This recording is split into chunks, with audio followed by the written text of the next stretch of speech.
This program features live coverage of an African safari and may include animal kills and carcasses. Viewer discretion is advised. The perfect start to the day generally requires that we find fresh tracks, which is what we have done this morning. As you can see, there are little kitty paw prints all over the road, and it looks like it potentially is for two lionesses, which is, well, perfect news, because it seems like everybody's on a bit of a lion mission today. Steve is going to try and see if he can follow up on the mating lines we had last night.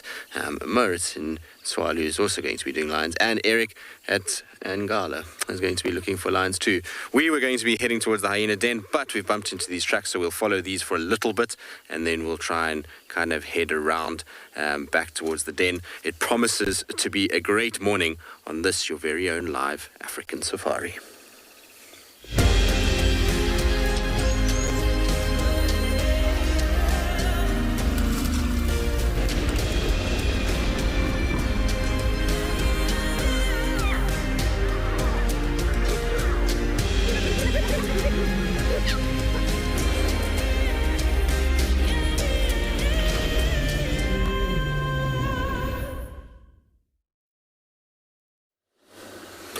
Good morning, everybody, and welcome to this a sunrise safari on, is it a Wednesday? It's Wednesday morning here in South Africa. It is a beautiful morning. There's a little bit of cloud cover, so it's nice and cool, and a nice cool breeze as well. My name is Tristan. On camera, I've got Mpho, and like I said, it's a very warm welcome to all of you, wherever you may be. Remember, we are coming to you live from Africa, and so we would love to hear from all of you. Remember that you can just post your questions to @FC if you're on the YouTube chat stream, or #WildEarth. Also, the one location I didn't mention in my opening was Pridelands. They're also out and about. They're going to be looking, I'm sure, for anything really that can pop up, but generally with Pridelands there should be a few Ellies lurking around somewhere, and Pindo will not be joining us this morning. Now I'm just checking where these tracks are going, because like I say, we were going to go to the hyena den, but as we came out of camp we picked up the tracks for these lionesses just walking straight up Vuyatela access. It looks like two of them together, so maybe it's the two remaining Torchwoods, given that the one Torchwood is mating with the Evokers. Possible. The tracks look pretty good. They're on top of most of the hyena tracks. So we'll just follow up. We're heading towards the western boundary. If they cross over, then we'll leave it there. Steve's going to check the northern boundary for me as we slowly go northwest up this road. And if they have crossed over, I'll leave him to go into Simbambili if they've crossed there. And then we'll go down, like I say, towards the hyena den and see what's happening that side. I know yesterday one of the other vehicles went to the den and there was no sign of anybody hanging out there, so we'll go and try and kind of check. It's actually been very quiet at the hyena den. No one's really found much happening there. There's been the odd vehicle that's gone through. It's also, I suppose, timing is always everything with that den. Sometimes you can go and it's kind of, you just get there, 10 minutes too late or too early in the afternoons, and that's that. All right. Okay, so the tracks are still going.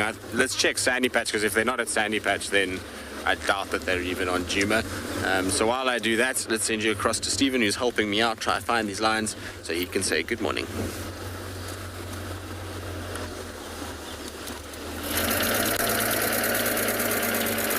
Thank you, Tristan.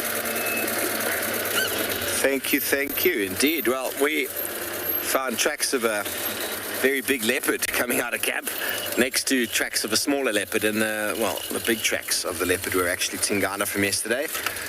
Well, the small tracks and the big tracks were lioness from this morning, so we're going to see if we can find them. Hello, everybody. Welcome. My name is Steve, joined by Marcello on camera. And as always, we're very excited to have you with us. And we are out and about looking for tracks of a lion, and two lionesses have joined. But in the road just up ahead is a little pile of poo from yesterday.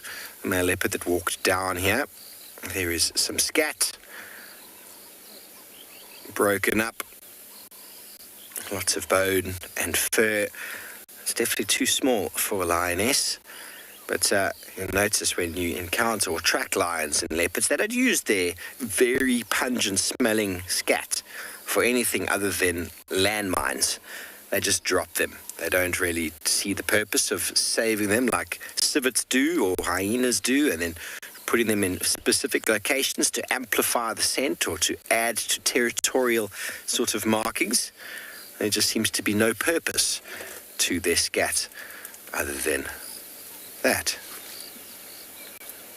It is a wonderful morning out and about, and we're going to carry on because tracks of these lions are indicating that they're on the move, so we need to carry on. We're going to check our northern boundary all the way to Sydney's Dam, and hopefully one of the flies. Go ahead, Tristan. He's helping me track. Hopefully one of those flies that was on the that leopard scat, it doesn't land on our faces. So we're going to quickly zoom away to prevent such a calamity from occurring. There are lots of biting flies and flies around at the moment due to the rains.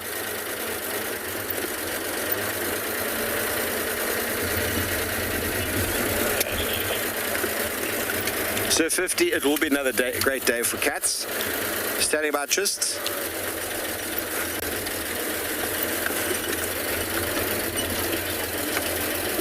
He's not copying me.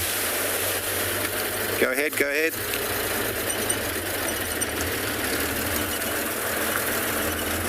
Okay, well, I am copying him, Gwen, but he's not hearing me call back. So I'm not sure what he wants to say. He's going to update me on where the last tracks are going. They were heading completely west on Vuatila Access last we heard, so I was going to do a big loop around, double check that they don't go to the north. I just had my located in July, just north. Copied. Enjoy. You're going to stay with him?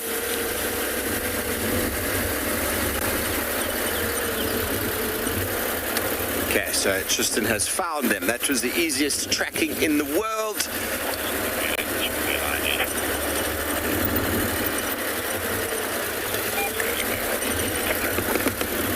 Zach, how do you tell the different tracks apart? Well, lions are bigger than leopards, and it's purely, I mean, sometimes you can look at it and you can just think, that's a leopard, and you're a bit out of practice.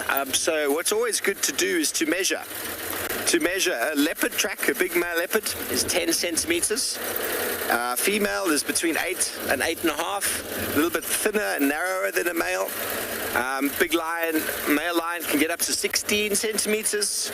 So you can just measure them. You know, if you get a lion track that's 13 centimeters, you can almost be certain it's a female. If it's 14, that's probably a young male. 15, 16, then it's a big adult male.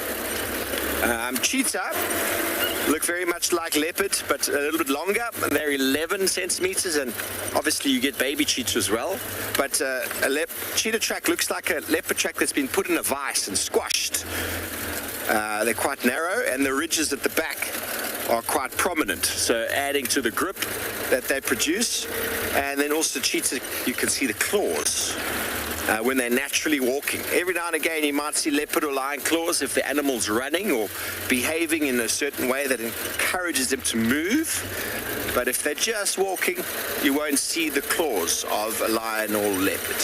Well, Pridelands is out and about, or should I say Taylor's out and about in Pridelands, and she'd like to say good morning.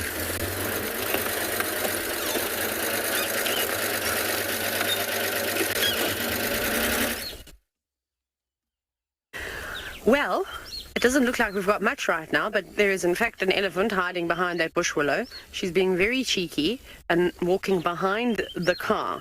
So I do apologize for this, but I'm sure she's going to turn around in a hot second, because that, everybody, is our dear friend, Susan. Hello, Susan.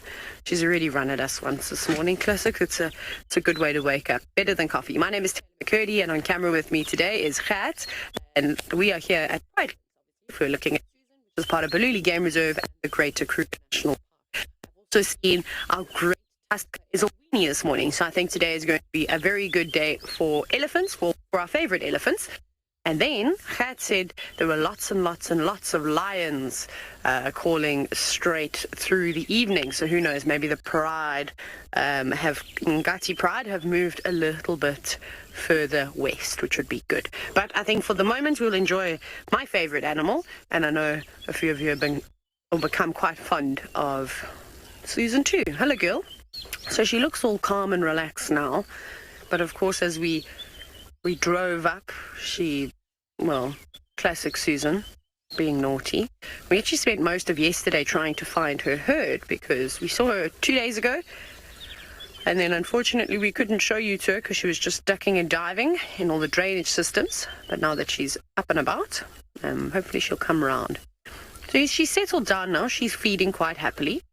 But the thing with this elephant, unlike most elephants, is that once other elephants settle down, they sort of stay settled down and they carry on eating, and they've proved their point. Susan needs to consistently keep proving her point that she is the most dominant female elephant that has ever roamed the African earth. Hey, girl. She doesn't really, but I think that's the story that the plot, of her life. She's going to be interesting when she gets a bit older. Hopefully she grows out of this sassy behavior. I mean, it's fine now that she's quite younger and she's responsive. But when she gets to 4 tons, there we go. That's not going to be fun. Did you see that? Just absolutely out of nowhere. Susan, stop it. So she's actually a really good elephant to have around when we have students here at Eco Training, because she exhibits all of the elephant behavior, agitation signs and, just naughtiness and things like that. So it will be nice for them to see this. She's eating away, and then the next minute she just has a need to throw a tantrum, like what she did there, which is quite funny. So it's really, really good to be able to see these kinds of behavior, which you don't always see with elephants, because, let's be honest, most of the time we're very fortunate in this area that the elephants are happy and are quite chilled with the vehicles. Right, but off you go, back to the Sabi Sand to see what Tristan is up to.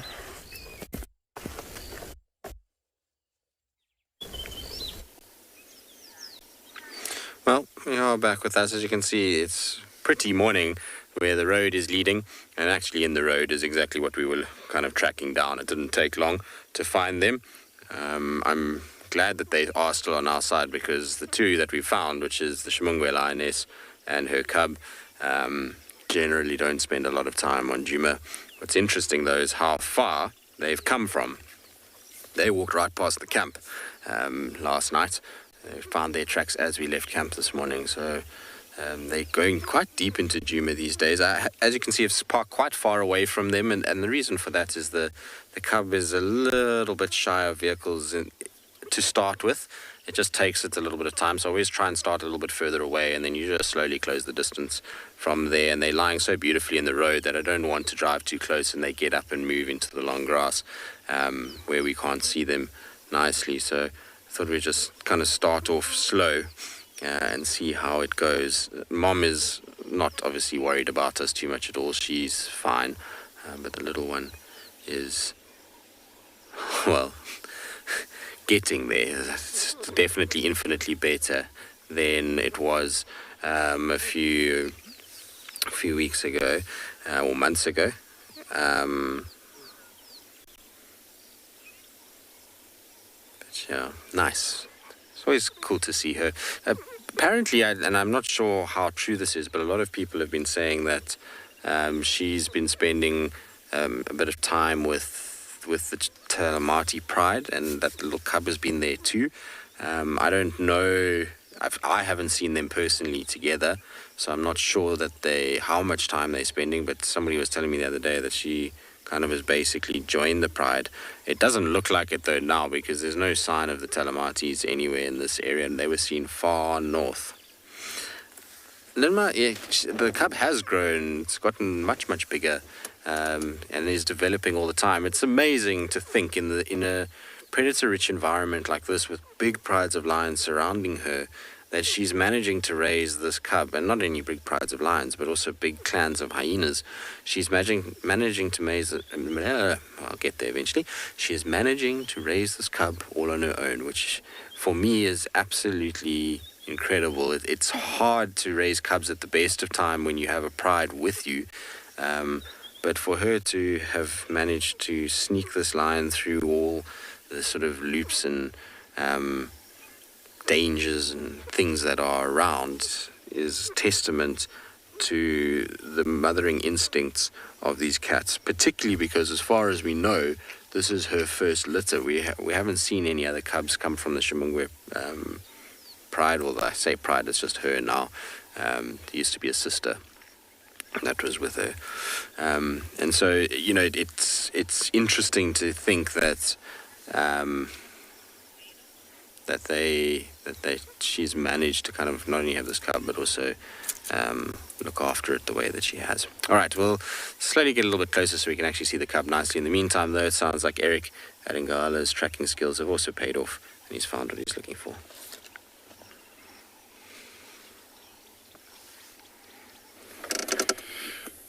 Good morning, everybody, and welcome to And Beyond Ngala.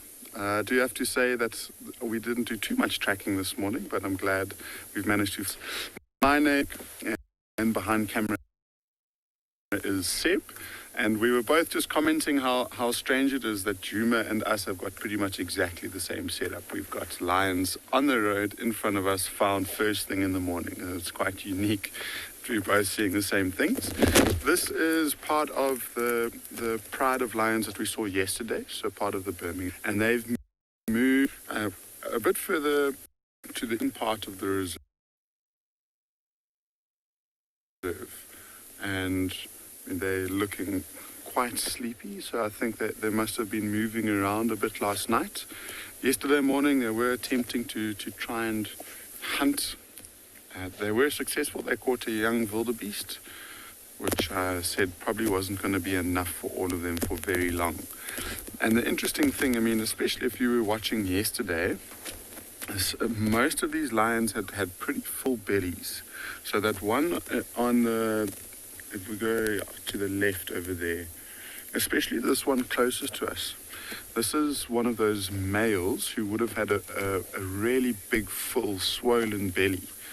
And just look how quickly he's been able to digest that food, and now it looks like he pretty much hasn't got much left in his stomach. And so if you consider how he went from being very full to looking quite normal, the young females who weren't able to get too much food in yesterday are probably also feeling quite hungry at the moment. And this is going to be something that we'll see quite regularly if they don't find their mothers, just because their hunting skills aren't up to scratch at the moment. So it will take some time to develop another young male there.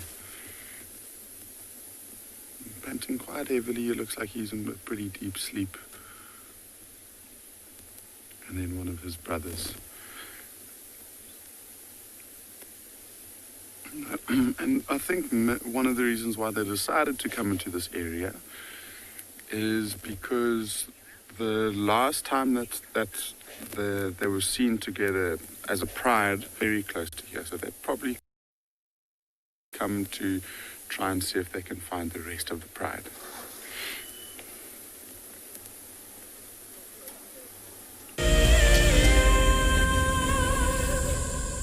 Have you been watching Wild Earth and dreamt of being right there on safari with one of the guides? Well, now you can. Wild Earth is offering you a chance to buy a ticket to dream. You or a friend can hop on board a live Wild Earth show and join our guide on safari. The ticket is redeemable at any of our locations, anytime in the future. Only a limited number of tickets are available, so don't wait. Get your ticket now and start dreaming. Terms and conditions apply. Look at this, the little one is up and about. Certainly hasn't had enough milk at this age.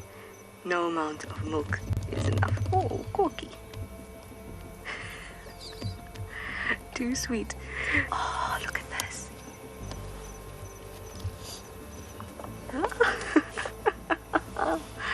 That is stunning. Tune into Wild Earth every single day. It's in your nature. This is Rusty. He's my favorite vehicle, and we've been through all the good times here in the bush. Now, if you feel a connection to Djuma Game Reserve like I do, then we have a fantastic opportunity for you. You can have your name engraved on a brushed metal plaque just like this one, and we will attach it to Rusty so you can always be with us on safari in spirit. We will even send you a digital photograph once your plaque is mounted on Rusty. Spaces are limited, so grab your spot now. Hello everyone, my name is Trishala and I am a naturalist and safari guide here in Djuma Game Reserve in the Sabi Sands in South Africa. I think that the information that we provide, and most importantly the questions that you ask, give both you and I a really good idea of what's going on. My friend Fernando here, he's a flat-necked chameleon and I love them. They're just these gems that you manage to find in the bush. Catch up with the guides daily here on Wild Earth.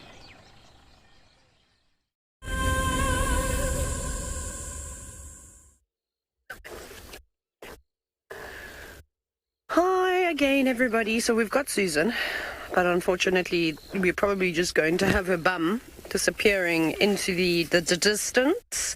She doesn't want to hang around for too much longer. She's now had her fun, and fortunately she's going to head down in the valley. Actually, what I'm hoping she's going to do, she's going to turn around and come back here. I can't see the rest of the herd, but they were here much earlier this morning, feeding around. So she seems to just be taking a break from them. But I did see all the little ones. Yep. No one did that. No one did anything. I don't know if you saw how quickly an elephant can do a 180. Now she's up to her usual nonsense. What's wrong? Fine. Happily feeding, and then it actually gets the zoomies, but not really. They're angry zoomies. I wonder if you don't know what a zoomie is. If you've ever seen a puppy just all of a sudden start running around, that's basically what happens. Or cats like to do it. Deborah, you've commented and you've said how much you enjoy her cheekiness. Well, sometimes. Sometimes yes and sometimes no. And sometimes I have to really get cross at her. She just likes to push the boundaries. And if you don't tell her no, then she will come right up to the vehicle.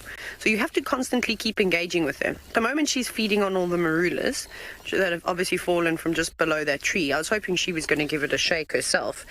But we might have to sit with her for a little bit longer. We shall see. That's what she's so focused on. It's a very small marula tree in comparison to the others that we see around here. But they are dropping their delicious fruit at the moment. It's so nice to have marulas earlier in the year, because normally we only start to get them like right at the end of January, beginning of February. But with all the good rain that we've had consistently since late last year, they've come out earlier. And hopefully they will last for a while. The few marulas that I have eaten have not been particularly good and wasn't very impressed, because I'm quite fond of marula fruit. So much disappointment. It's the thing that I look forward to most in terms of the trees that fruit every single year. I literally eat myself sick. I think the elephants eat themselves sick too. Their dung turns bright green and is filled with, they look like little golf balls from a distance. Sometimes the dung beetles get confused and they'll end up rolling a marula fruit instead of the dung, which is quite comical. I think I have a picture of one doing that. It was very funny. I'm going to be very upset when it takes it home to feast on dinner. Ruth, now you've asked about Susan and if she has had a calf yet. No, I don't think she's had a calf yet. She's a very young elephant still. Normally elephant cows will have their first calf roughly around the age of 15, maybe a year or two before, or maybe a year or two after that. But it's typically around then. So I think that the reason why her behavior is so erratic, she's calmed down a whole lot from when we first started seeing her in June or July of 2020. Obviously, that's when we first started noticing her, and we're doing the drives here at Pridelands. So, amazing to have an awesome character that to see consistently. She's like our leopard, like the leopards of the Sabi Sand that you see almost every single day. Susan is just about that for us. So I don't think she's had that. I think she might have mated already. So Ezulwini, the big elephant tusker that we saw probably about a week ago, and he is on the property again. We will go and look for him. I saw him very early this morning. He is in must at the moment, and Gert and I were lucky enough to see an encounter with Susan and Ezulwini. She's obviously very flirtatious with all the boys. We've seen her showing a lot of interest in Kumo, who's another big bull, nowhere near the size of Ezulwini though, but he's typically the big resident bull that hangs around here that we also used to see quite often. We saw him the other day too, and he was quite interested in her too. He was sniffing around her, and they stood together for ages. So I think that she definitely has mated in the last couple of months or so, because she's calmed down quite a bit now. Well, that's my theory anyways, but of course I'm not an animal behavioral specialist. This is just my observations. But right, off you go to a lion that has got far less attitude than Susan.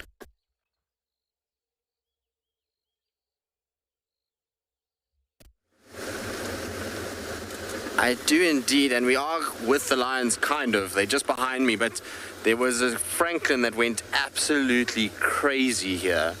And the little cub was just staring down this road the whole time. So I wonder if there isn't something else here. It was just on my right-hand side.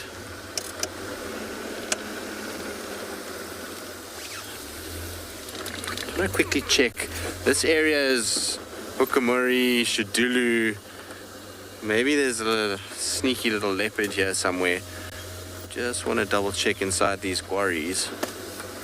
It was right here. It wasn't far from the lions. The lions are just sitting up on the road.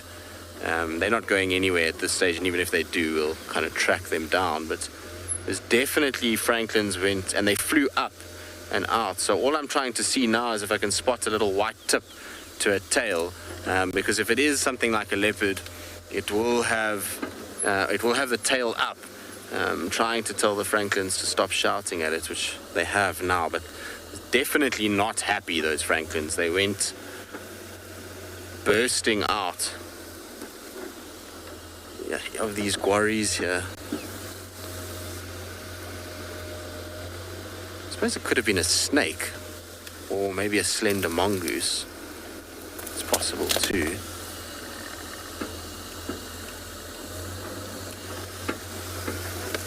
And the lions are so static, I don't think are going to be moving too much. The cub was interested in these calls, but Mom was just out. She wasn't having any of it.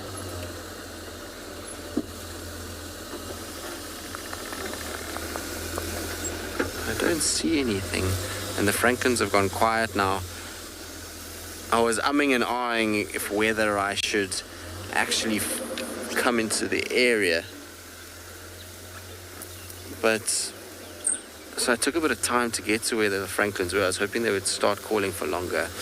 Tommy, you said it seems to be a decent sightings morning already. It does, doesn't it? It seems like things are happening this morning. Steve also just radioed me and said that he had tracks for a leopardess around quarantine. So it seems like things are just around, which is always good news. It makes our life easier when things happen to just stay in one place and be around and not kind of move too much. No, I don't see anything. It's not to say there isn't anything here. The grass is so long, I could be just driving right past whatever it is. But I don't see any sign of anything. And I don't want to off-road too much, just given the amount of rain we've had. Just try to be a little bit sensitive towards the environment that we have. Okay, I'm going to head back towards our lions, see if we can get a visual of them. In the meantime, let's send you to Mo, who's still looking for his.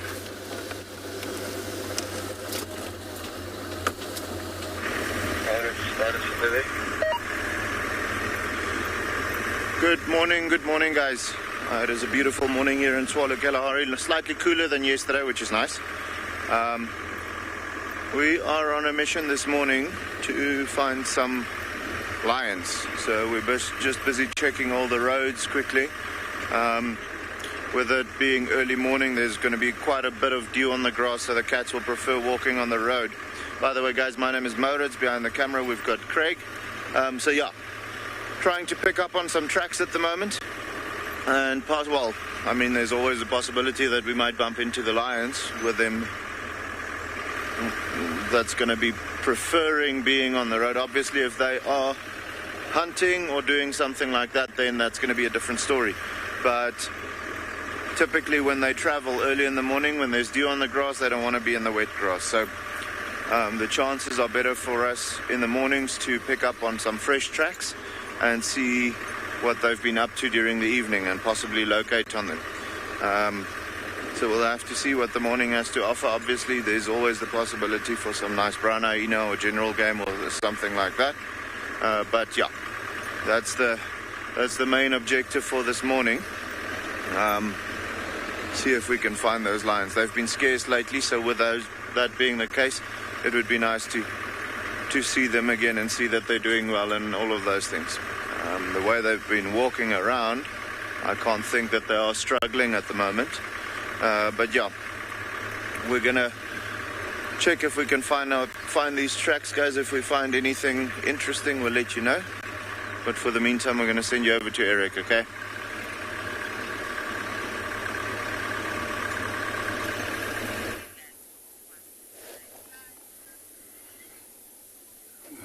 The only thing that's changed in the last 10 minutes is that, excuse me, sorry, is the male has come to have a quick little drink at the puddle, and then he came to go and join his brother.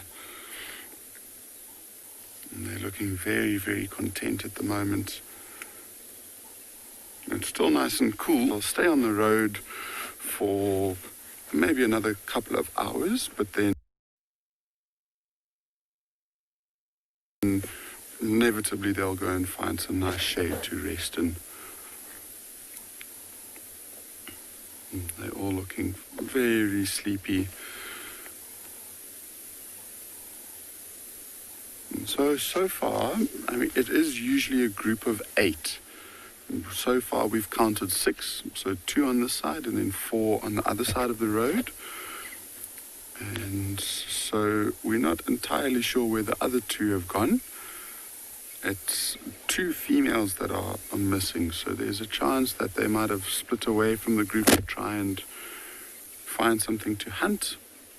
And they could also just be lying somewhere close by in the long grass, and we just haven't been able to see them.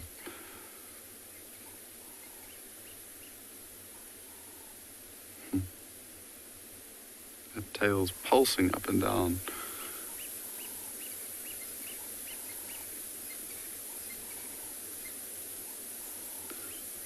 There's one lion, it's the 3rd one away from us, who looks like she is in such a deep sleep. She's sleeping with her mouth slightly open.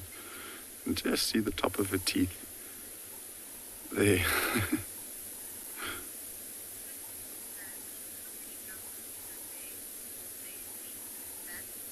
Zach, a lion can potentially sleep for up to 18-20 hours a day. And it's not strictly sleeping, I guess. It's more them resting to conserve energy. I mentioned a bit earlier on that these are a group of young lions who are still trying to develop their hunting skill set. And so they'll take a lot longer to successfully catch something than a fully mature female lioness. And so she'll take, although she's got a very low success rate herself, these lions, because they're so inexperienced, are going to be even less successful. And so they need to spend a lot of time just conserving as much energy as they can, so that when they can use it and it's stored when it counts. And so, I mean, they probably moved for a good couple of hours last night trying to hunt. And I would imagine that even before the sunrise this morning, they would have settled down in this spot. They are considered like one of the the laziest animals out there because they sleep so much. But like I say, I mean, if you were to try and hunt yourself, you would also have to try and conserve as much energy as you could. Because all of these animals out here know that lions are such a big threat, and they are constantly aware for predators exactly like these. And as soon as these lions get spotted, essentially the hunt is over. And so they need to do everything that they can to try and move around an animal before they've got any chance of being successful.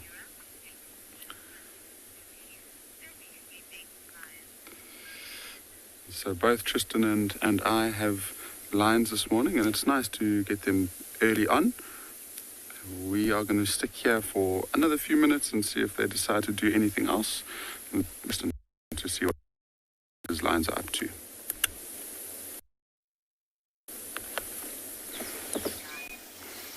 Indeed, it is semi-sleeping because Mom is out cold, but the little one is all over the place at the moment. She's up, down, round and round. She's just snuck in to that thicket where you cannot even see her anymore. We were talking about it earlier. I was saying that predators at the moment in the long grass could hide and you can drive past them. I don't think anybody would know that there's a lion sitting inside that bush. You couldn't possibly know. There's no ways. There's not even any sign of ears or anything like that. But I'm interested to know, maybe from some of you, if when the last time we saw the Chimangwe lioness was, and was she sporting injuries the last time we saw her? Because she's got a few. There's one on her tail and one on her back right leg. That is, I mean, they're just superficial, but just wondering where she maybe got them from. If she has been trying to join the Telemates, that's very possible that those little superficial wounds like that could be coming from there. But the cub doesn't have any, so wherever she got them, it was when she was on her own, or she might have been kind of getting between the cub and whatever threat it was. There you can see the little tail one, which looks quite sort of swollen and sore. But they are granulating, they are healing nicely, so she'll be fine. These are, like I say, really quite superficial for a lioness. It's not going to hurt her. Here comes Cub again. What are you doing? Restless this morning is this little cub. I say little, but it's getting big now. It's amazing how much she's grown and how she's become so much more confident in her movements. She's fairly interested in kind of coming closer to us and looking around and starting to develop into a decent-sized lion. Oh, and out. Cute, man. Like I say, it's been up and down, though. She's can't sit still, eating a lot of grass as well, licking the moisture off the grass too. It's quite common to see cats actually in the early mornings walking up to grass, and it looks like they're eating it, but a lot of the time they're actually basically just sucking the little droplets of water off and getting water like that. It's commonplace when you see them doing it. And you can also see with her the difference between Mom and her is how pronounced her spots are. Do you notice that her back legs has got very spotty legs, whereas Mom not quite as much? So lions, when they're in their sort of fetal development phase and as they're born, they're actually heavily spotted or rosetted, much like what a leopard would be. It's just that their rosettes or spots are very, very light in color, and as they sort of start to grow and age, so those spots start to fade more and more, and eventually get that sort of uniform tawny coat that you see with adult lions. It'd be pretty cool though if one of them kind of managed to survive or not grow out of it and just had this rosetted coat. It would be a pretty cool thing to see an adult with that, but I've never seen it or heard of it. Hello, little one. You've become so relaxed. I remember seeing this little one in October and it didn't want to be anywhere near us.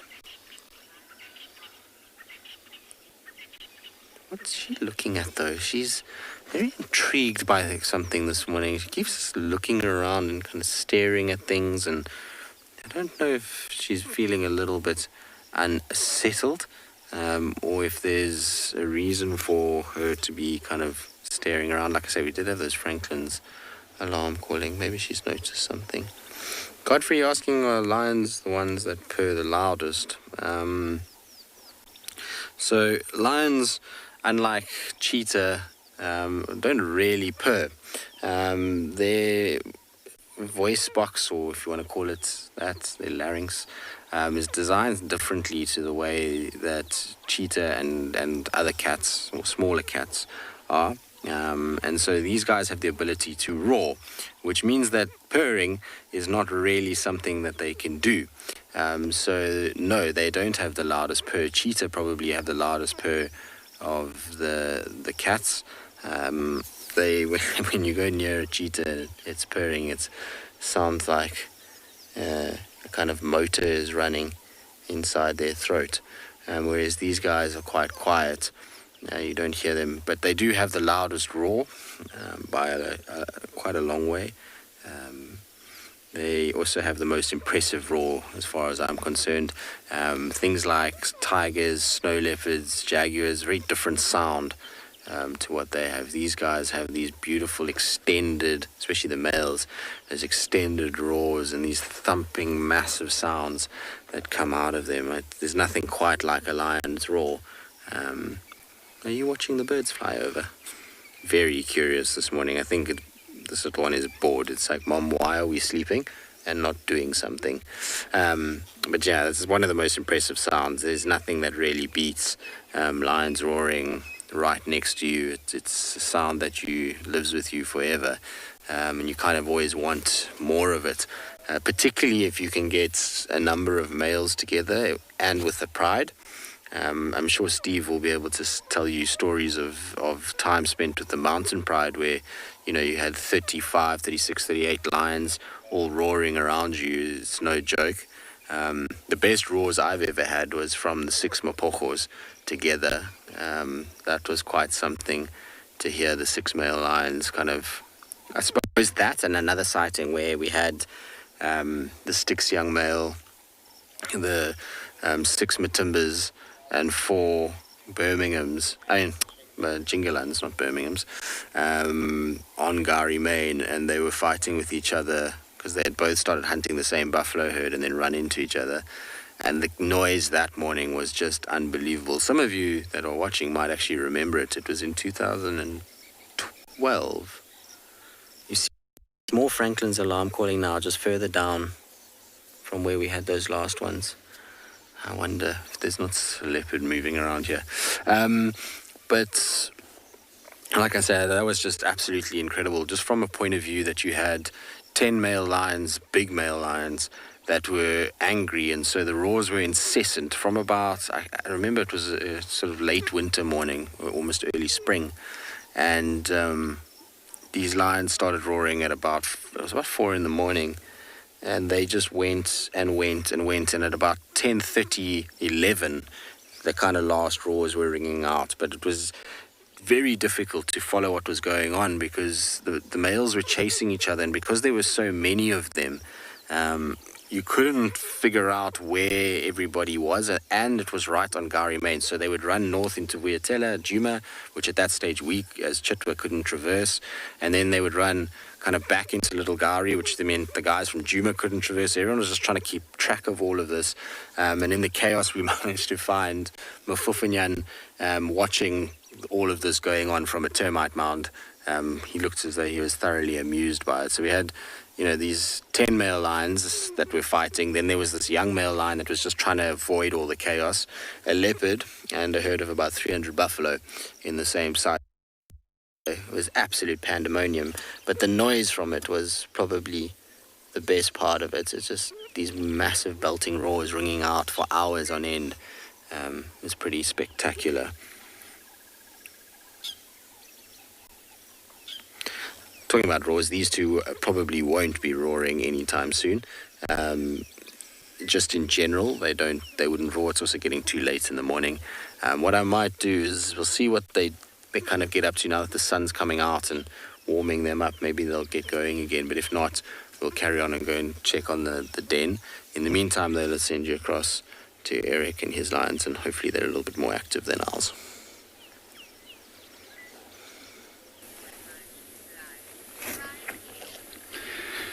doesn't look like these lions are going to be roaring anytime soon either.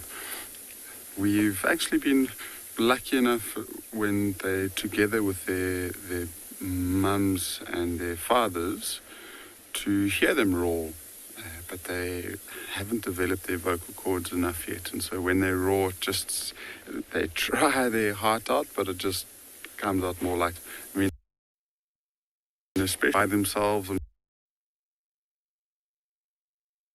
sure that they'll feel slightly vulnerable without their mothers to protect them, and they're not wanting to advertise their presence. So if they decided to roar and there was some unrelated lions in the area, then it could cause quite a lot of trouble for them, especially if those big adults decided to come and investigate the calls.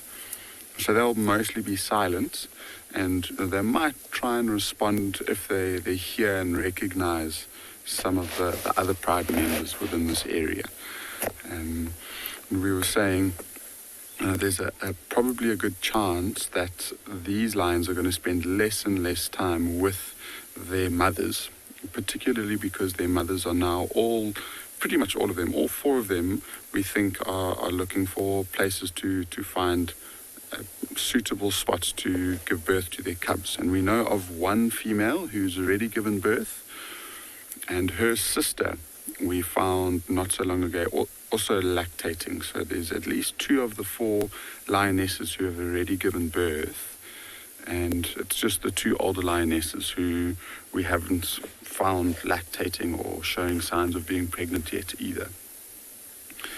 And so for now, I think these guys are going to spend quite a lot of time by themselves.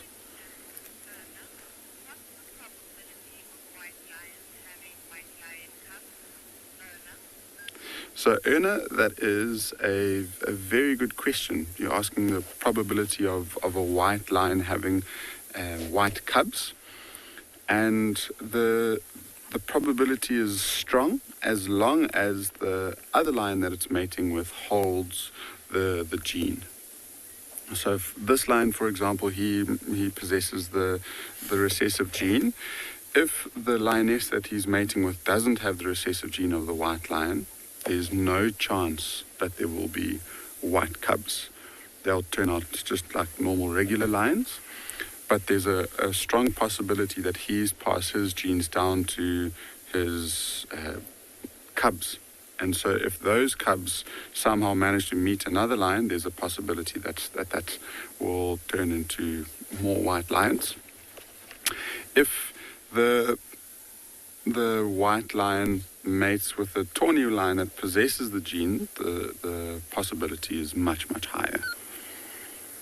And so it's hopeful for us in the future, especially because we've got that one female white lion who's slightly older than her, or slightly younger than her white lion cousin.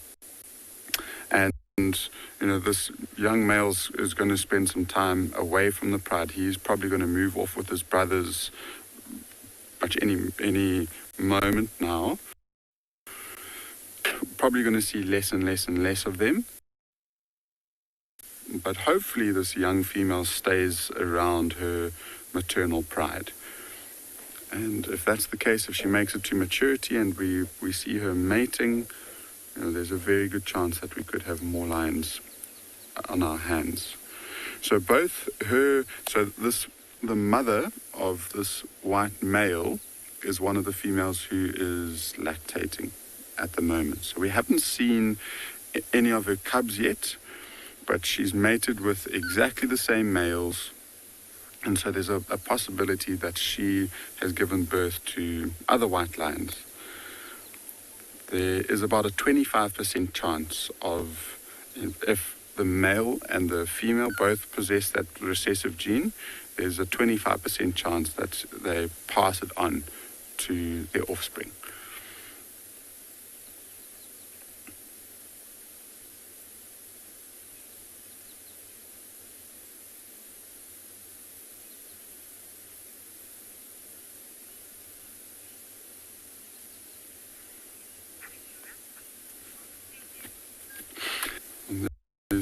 There's a little bit of movement, but I think most of these lions are now just settling in. And as soon as the sun comes out, which I think it will in the next few minutes, these lions will move into the shade rest for the day. So I think we've had the best for them. Myself and Seb, we're going to carry on with our game drive and see what else we can find.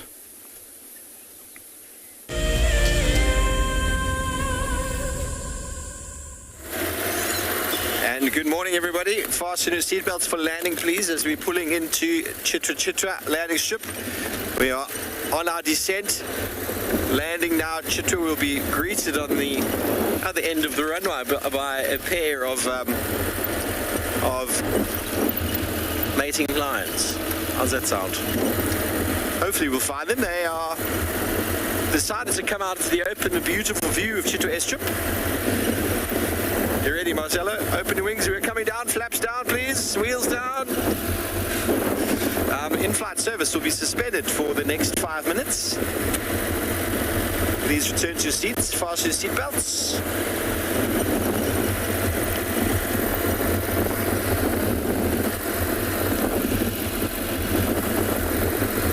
There's another pair of lionesses on their way. Oh, there they are. Hello. Look at you in the open, lovely lions. Just going to approach slowly, because the tortured pride is not always that relaxed with our vehicle. They're not used to seeing our aerial. But the evoker male, he knows us very well. So we're just going to allow them to, get used to us. Slowly get used to us. And then we'll try to reposition ourselves in a way that we can get them doing whatever it is they're going to do shortly. Okay, so she's relaxed. You see how she looked away? She's not too concerned with us. But we're going to stay with the mating pair of lions and see if they get up to anything exciting.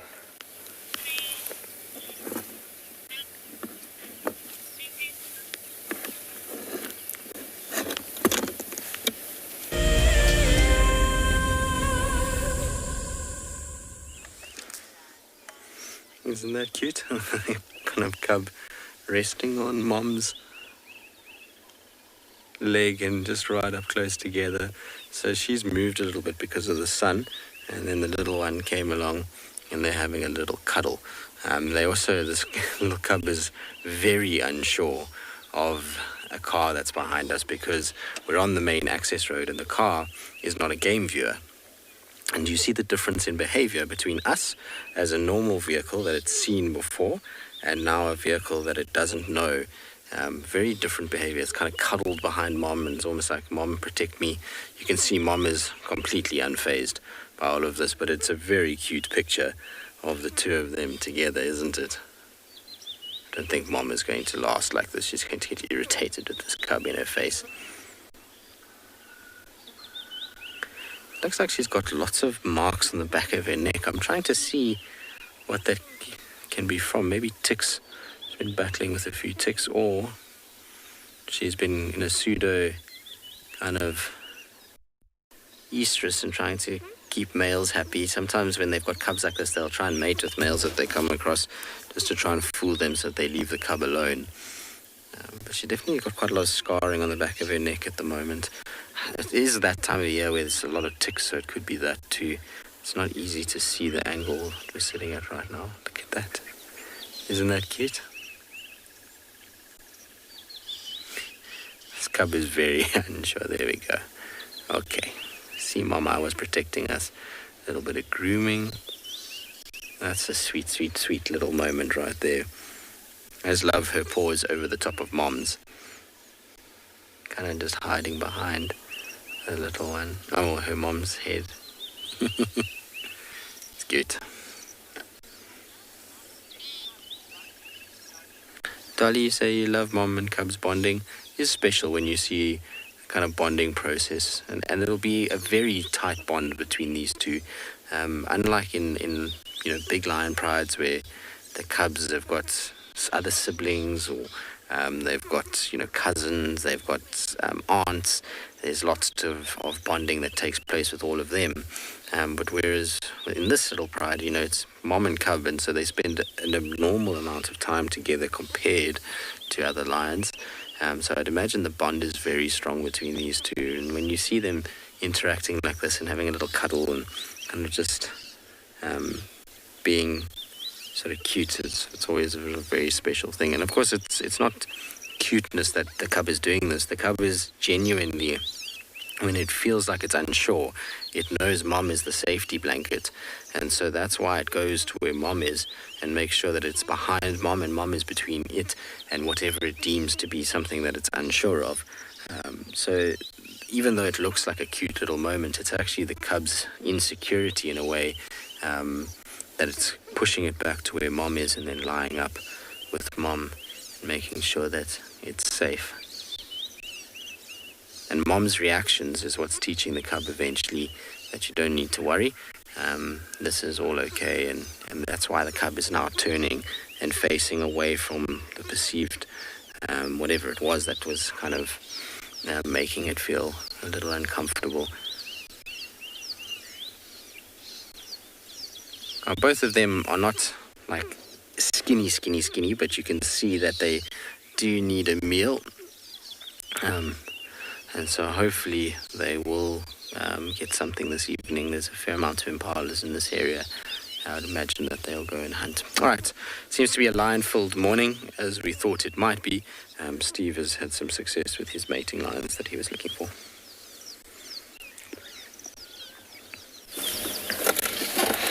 Live with us again on Chitu, everybody. Now, I'd like to do a little poll with all of you. You've just landed in the aeroplane.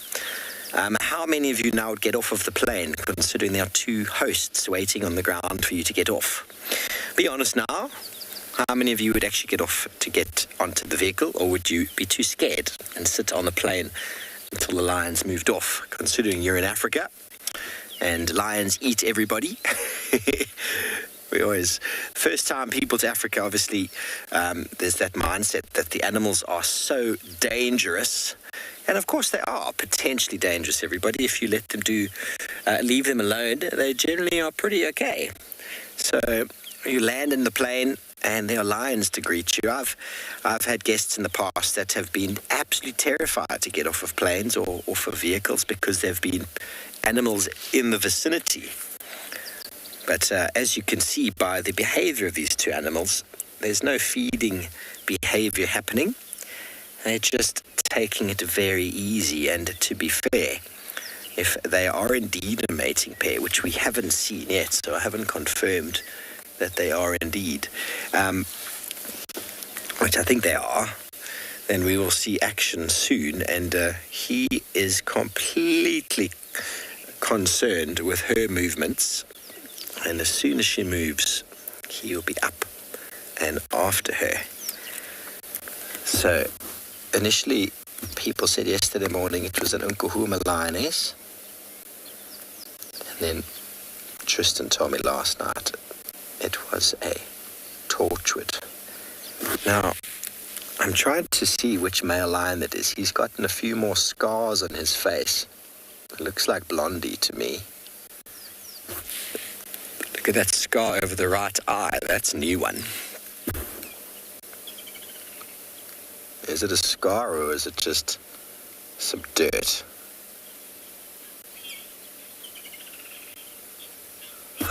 LP's got a really big paws indeed. Very big feet. And well, it's because he's got such a big chin. So you need big feet to cushion your chin, don't you? I mean, take your hands and put them underneath your chin. It's the perfect size. Now, if your hands were too small, it would just be awkward for your chin. And lions have got very big mouths and faces. So that's why they've got big paws. I'm only joking. The big paws on the front feet are to support the weight of the head and shoulders, which is obviously much heavier than the hips. And the size of the feet is determined by the size of the animal.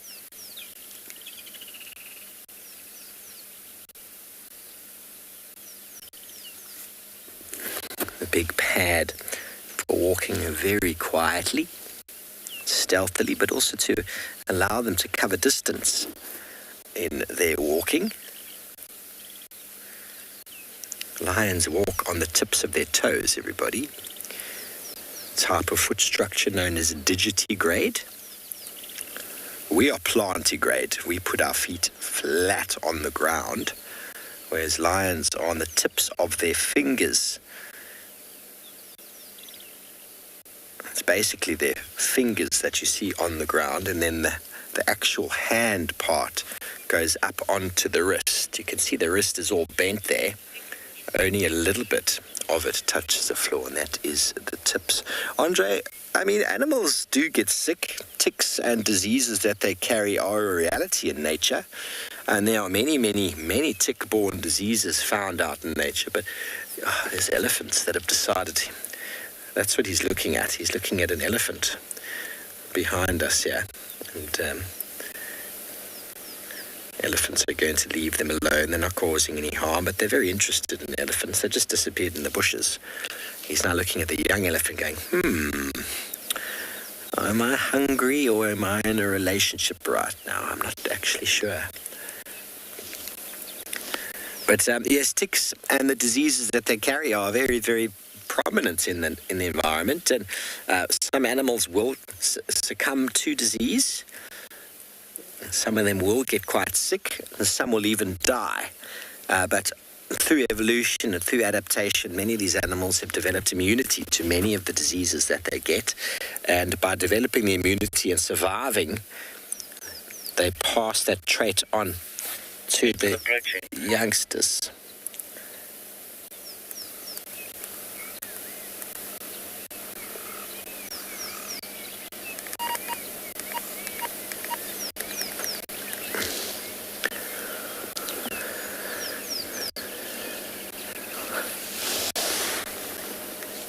Do you think that they were having a little romantic chat just before we arrived, looking into each other's eyes?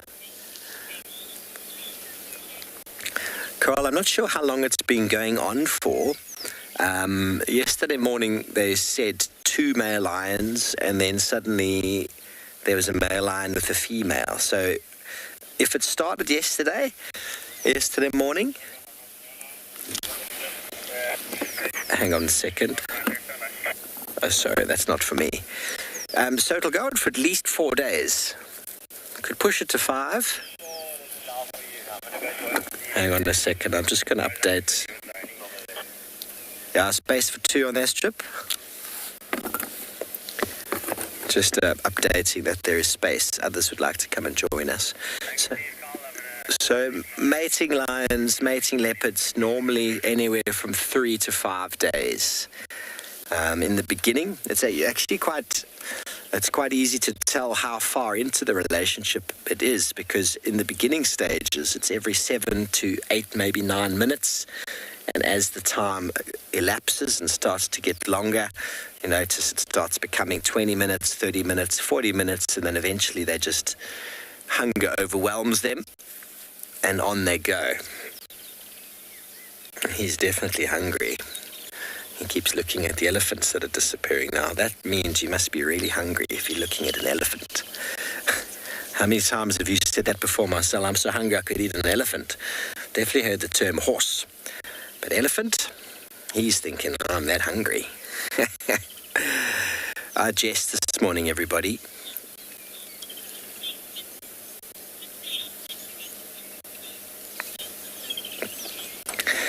Yes, well, Mark, they are separate from the pride. So while they're in a hunting or a mating relationship, they don't eat.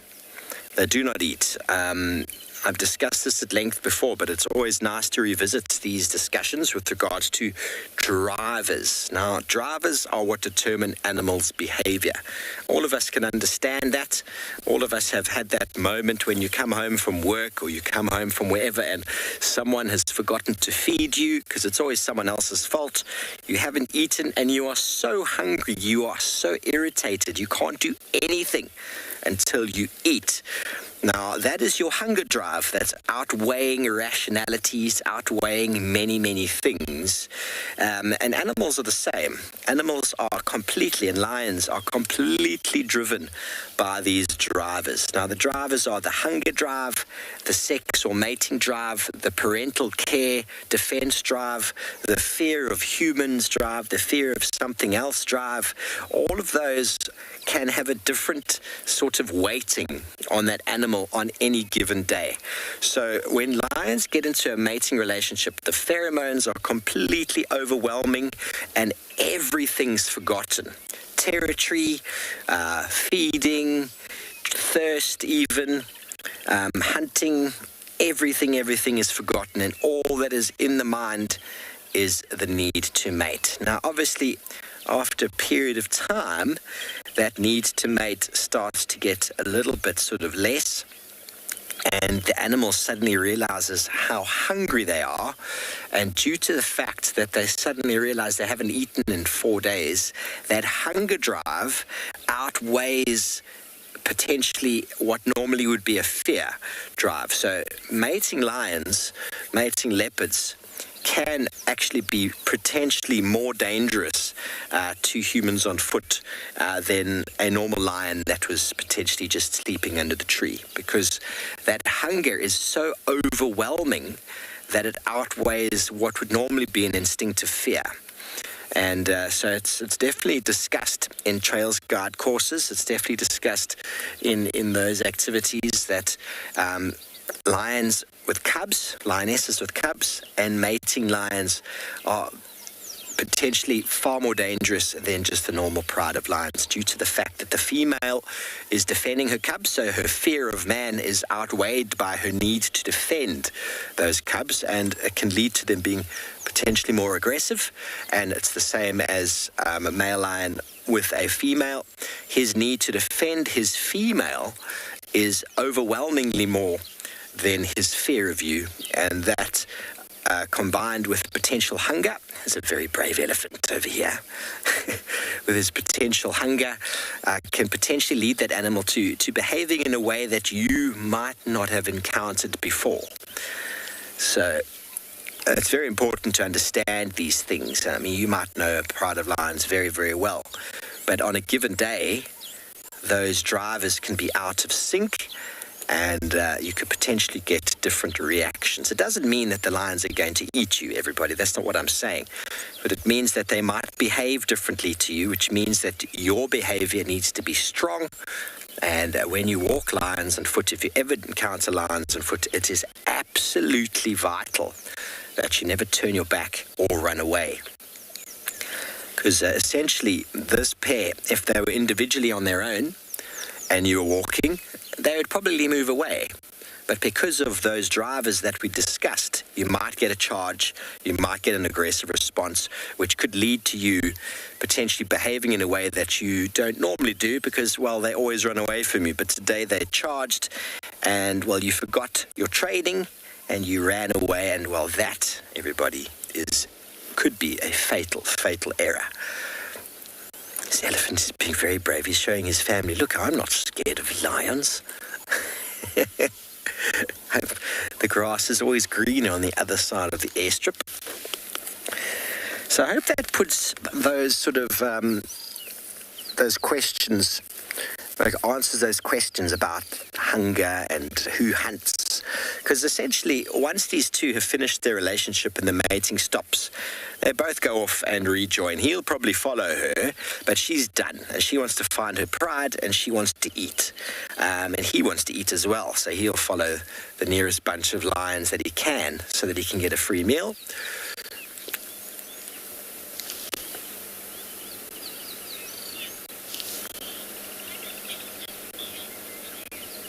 Lee, of course, yes, it works both ways. A young elephant like that is a potential risk from a pride of lion. It's quite strong, quite powerful. I don't think an elephant of that size could kill one of these lions, because they're quite quick. But it's mum who would come to the defense of that youngster. That would definitely be a very, very big threat to the lions. and they would be very cognizant of that. Lions in the early stages are very inquisitive and they love to chase, and they learn very quickly. Elephants are a little bit too big. But to be honest, a pride of lions has a very good chance against an elephant of that size and smaller. Any bigger, they start just getting a little bit too weighty, a little bit too strong. And lions need to be able to pull the animal down. If they can't pull them down, the elephant will just run with them on its back. To mum, of course.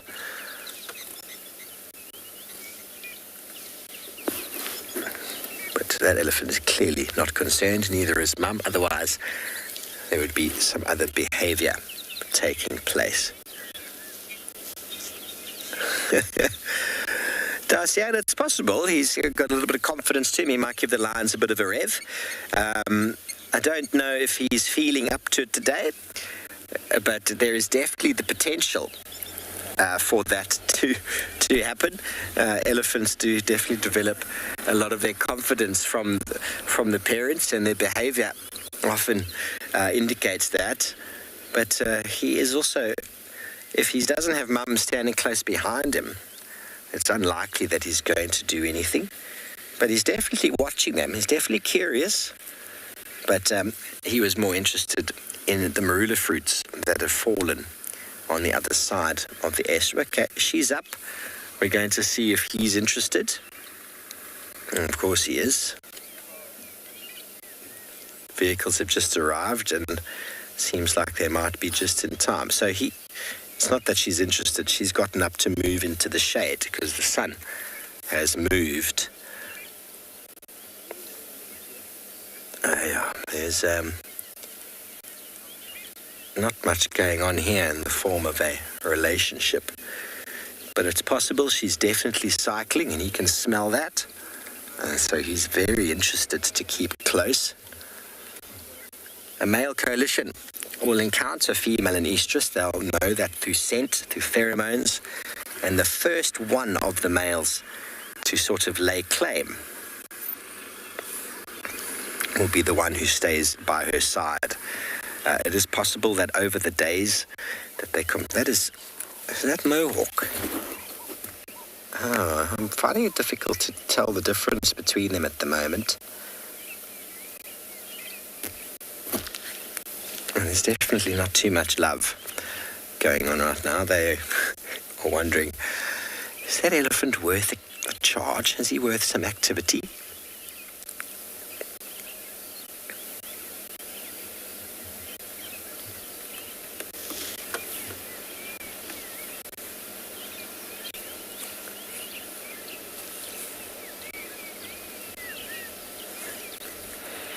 Might be time for us to move into the shade shortly. The sun is starting to get quite warm.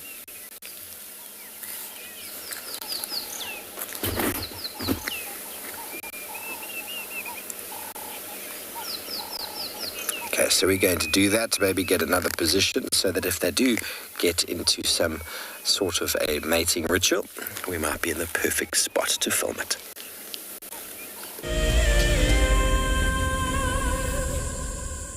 Our first Wild Earth Explorers competition has closed, and we have a winner. Congratulations to Chantal Sleep from Benoni in South Africa. I felt totally overwhelmed for winning this prize. I will be taking my son with me, and I can't wait to share this experience with him. Chantal and her son have won a behind-the-scenes Wild Earth experience at the magnificent and beyond Ngala Tented Safari Camp. The prize includes a 3-night stay and a chance to sleep out in the unique Ngala treehouse. I would like to thank Wild Earth for making this dream come true, and I encourage everybody to subscribe, to become an explorer, and stand the chance to win these amazing prizes, and so much more. For this month, we have a brand new prize. You could be jetting off to Tswalu in the Kalahari for a 3-night stay at the luxurious Motsi Lodge. Open to all Wild Earth explorers who have signed up before the end of January 2021. Terms and conditions apply. If you love to watch Wild Earth, then we are inviting you to join our Explorers program. For a monthly subscription, you will have the opportunity to win fantastic Wild Earth expeditions. Join our guides for a chat around the fire, receive weekly highlights from our shows, and much more. All the money will go to keeping these live safaris on air, which in turn allows us to escape into nature every single day. Have you been watching Wild Earth and dreamt of being right there on safari with one of the guides? Well, now you can. Wild Earth is offering you a chance to buy a ticket to dream. You or a friend can hop on board a live Wild Earth show and join our guide on safari. The ticket is redeemable at any of our locations, anytime in the future. Only a limited number of tickets are available, so don't wait. Get your ticket now and start dreaming. Terms and conditions apply.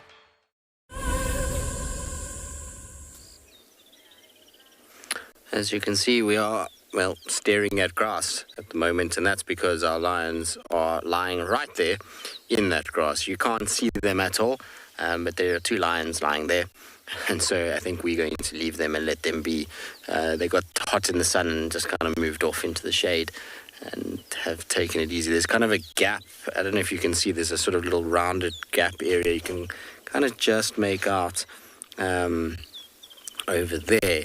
That little shadowed gap area is actually where they're lying, is kind of flat in that little section. So we're going to leave them to themselves. There's no visual really to speak of in this long grass, and so it makes sense to carry on. It's also getting brutally hot, so I don't think that they're going to be moving at all. So I think we'll carry on. Let's go see what else is happening. I'll slowly bumble towards the hyena den, but I suspect that that won't be active by now either. It's going to be a little bit warm for them, although you never know. Maybe they've decided to come out and play and be around. Anyway, that was really nice though. It was cool that we managed to get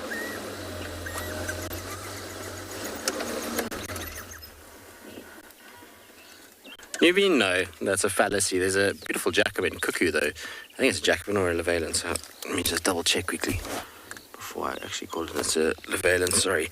No, those black lions are fallacies. They're all photoshopped images of normal lions that people have just basically colored black. So no, not in the wild or in captivity that I know of that it actually exists. Like I say, the photographs are all doctored images. There goes our Levalence cuckoo. Off it flies to go and do something else. Should probably go and raid a nest or something. They'll be breeding quite heavily at this stage, and the Levalence are always the ones that are kind of the last to leave of the cuckoos. Well, they certainly were last summer. They stayed until very late. I think I saw a Levalence cuckoo in June, even May, somewhere around there. So they stay for a long time. And that calling that you're hearing is to try and obviously attract a mate and then be able to start breeding. What a beautiful morning. It's hot, but it's pretty. It's clean and clear this morning after the rains, and I think we're expecting more rain to come though this week. I saw a forecast for Sunday and Monday that's close to 300 millimeters of rain. If that happens, we'll be flooded completely. We won't be able to do very much at all. In fact, the whole reserve will probably be underwater. After the amount of rain we've already had, to have that in the space of 48 hours would cause all of the rivers to run very high. Off-roading would be pretty much null and void for a good week and a half, 2 weeks. So it'll be interesting to see if we get that much. It's based off the fact that cyclone is, well, not cyclone. At the moment, it's just a storm, but once it becomes, they're saying it's going to become a tropical cyclone once it hits the Mozambican Channel, and then it will start to make landfall on Saturday in Mozambique and then reach us by Sunday.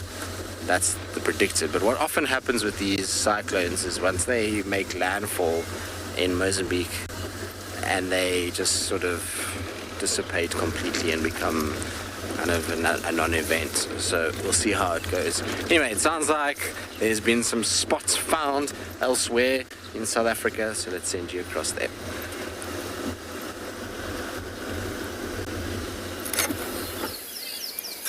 Well, welcome back to Chitwa, everybody. We're from the lion sighting. Spotted from a distance some spots sitting on top of a termite mound right here at the Bushbraai site. So elephant, lion and leopard in the same place. Oh. Hello, boy. Looks like Sibuyi's young male. You can see why we're always looking at the termite mounds as we go around. Because they're always hiding on top of them. Oh, the impalas have spotted him. He's going to go for them anyway. Sorry, there's a vehicle in front of us. He's going to run through the bushes there. They spotted him. He wasn't even looking at them. Let's see if we can get a view of those impala.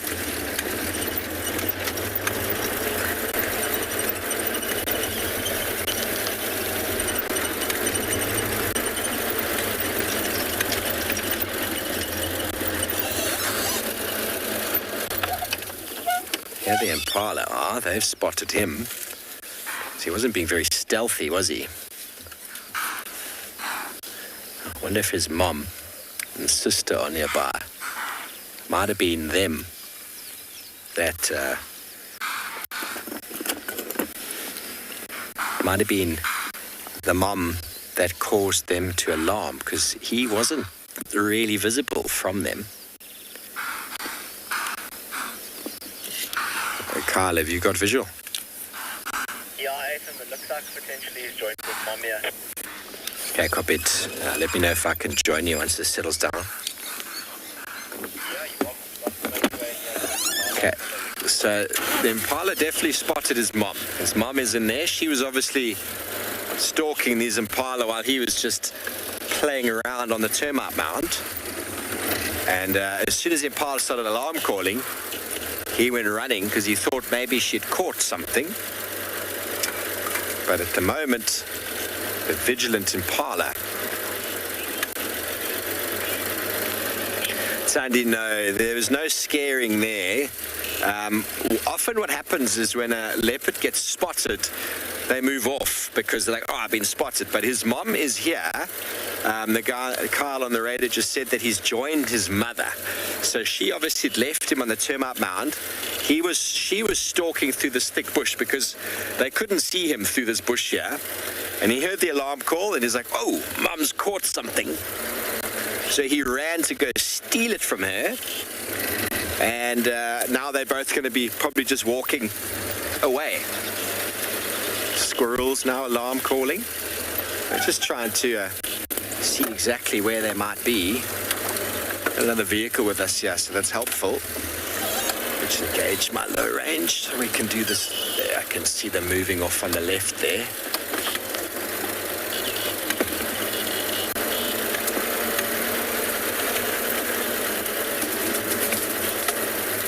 I have their visual at your 12 o'clock there. There we go. Two leopards.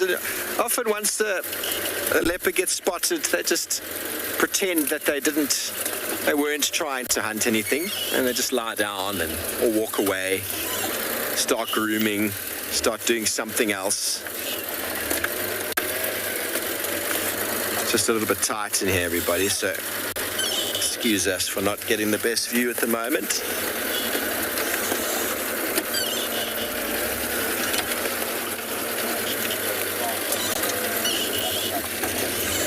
There we go. 12 o'clock. There's a leopard.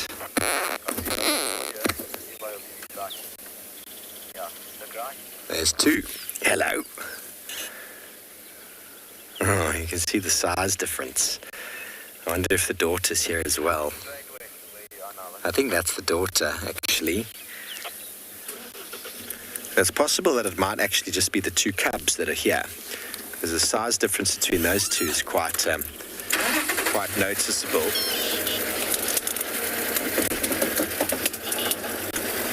It's not uncommon for mum to be leaving them alone at the moment.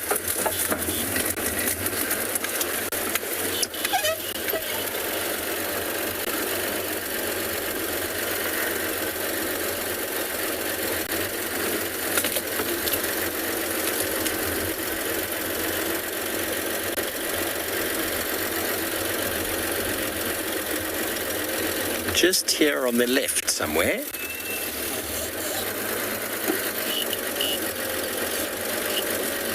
You got them? They're in the shade there now. Alex, you'd think they'd hunt better together, but that's not how leopards operate. Leopards are solitary. They'll definitely feed on the same kill, but they won't feed on the same kill at the same time. There, that's definitely the daughter. They won't feed on the same kill at the same time. Mum will make a kill and hoist it, and she will feed, and then she'll actually have to leave. We saw it many times with Thandi, and she'll let Tlalamba feed, and she'll actually have to walk away, and she can't look. She can't watch her feed. It's just too much for them to deal with.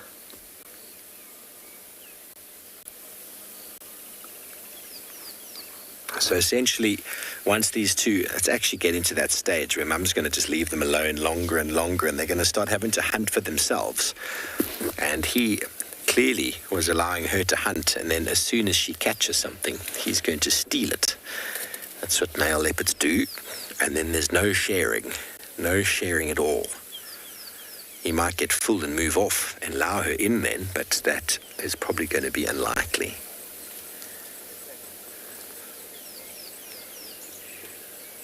Here we go. Second leopard coming in from the right. Hello. How blessed are we, everybody? How blessed are we? Oh, these are the two cubs. Not cubs anymore, though. I think Tristan said 15 months. They could be. They could become independent at this stage. Hosana was already independent at a year. Obviously, the longer they can stay with Mum, the better the chances are. And they're very aware that there's a pair of lions just around the corner.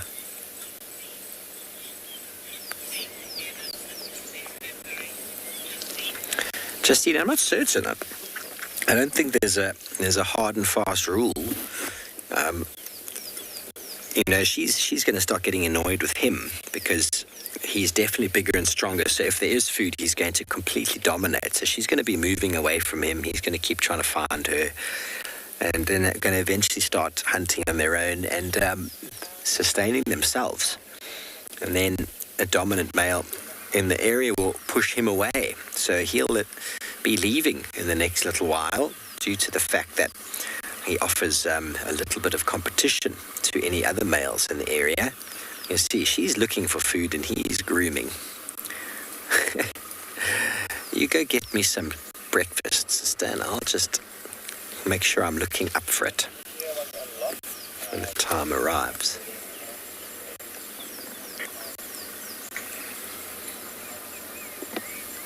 Now the guys are saying this is Sibui with the cub.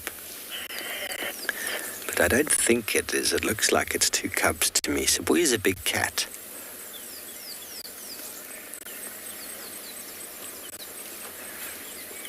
It's two leopards, nevertheless.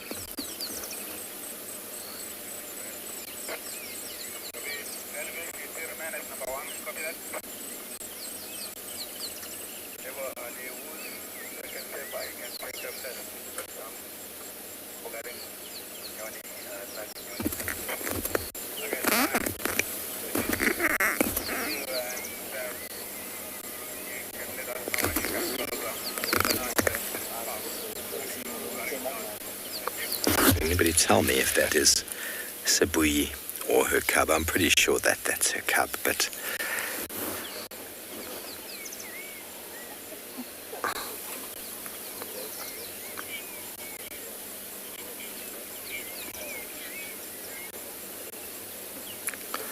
yes, of course, we were certain it was the male cub. We were trying to ascertain whether the female is Sibui or Sibui's other female cub, which I think it's the female cub. Sibui's quite a force.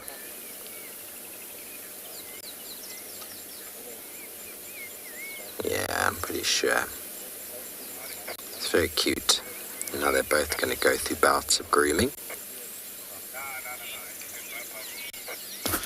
Okay, thanks, James. James confirming it is both cubs, so that's good to know. Mum's probably not far away, but I'm sure she's ranging further and further in search of food. Feeding these two is a process. Feeding these two is a real hard job. So she'll catch some food. Her motherly instincts will be to call her cub, but she needs to secure her belly first.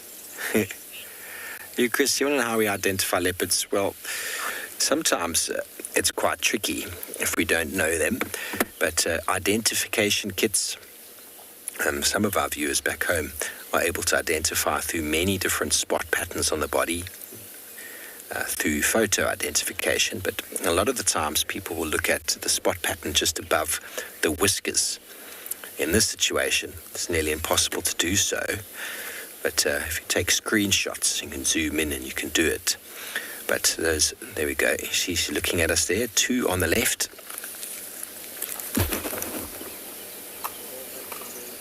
And 2 on the right. So you'd call her a 2-2, and then you'd have a look whether she's male or female. He's also got 2 and 2. He's slightly bigger. So you firstly try to identify whether it's male or female. That's very helpful because obviously spot patterns can be very similar. But area specific is a really, really important sort of element. And quite often when we spend time with them for a long time, you start to pick up on general sort of facial expressions. Like, I don't even think I know Tlalamba or Tandi's spot patterns off by heart, or Tingana's or Hukumuri, but I've learned to just recognize their faces. They've got quite characteristic faces, just like when you see your friend. Maybe you've got 5 friends, and you can look at them and immediately you know who they are. We get used to it, don't we? We get used to it. So it becomes like that. Tristan's incredible at identifying leopards. He just needs a glimpse, and he knows. He's seen so many of them. When you first see a leopard, you think it looks just like all other leopards. But as you start to get used to them, as you start taking photos of them and editing those photos, I think you get a little bit more of a handle on those sort of idiosyncrasies that define them from others. Like Shadulu is a very easy female to identify. Tandi as well. But then we have many landowners that return to Djuma and Torchwood and Buffelshoek, and it takes time. It takes time. I mean, it's very difficult when you're not seeing these animals all the time to identify who they are. Even myself there, I was going purely by size and by sort of the coloration of the fur. Because the female there, she's not fully grown, and you see how much smaller she is than the male, where he's sort of equivalent to Sibui in size.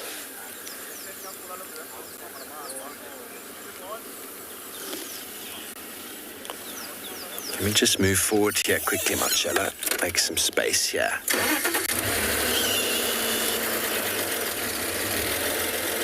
Oh, Michael, they remind you of Hosana and Shongile at this age. I think they're a little bit older than Hosana and Shongile were when their mum passed. I'm not sure how old Shongile was when she was last seen. It was before my time.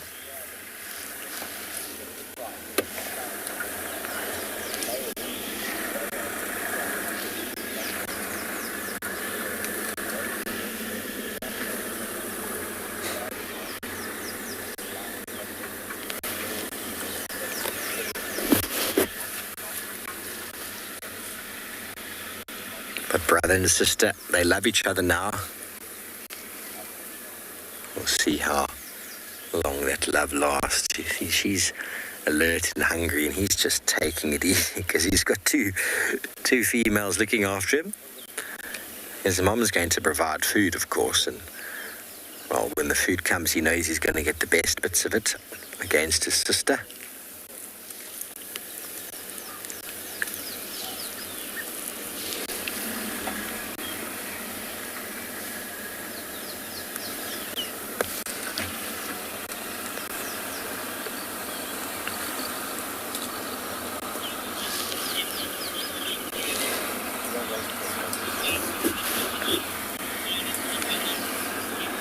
Temba, Mum will hoist the food in the nearest location, the nearest sort of safe spot, and then she'll come and call them.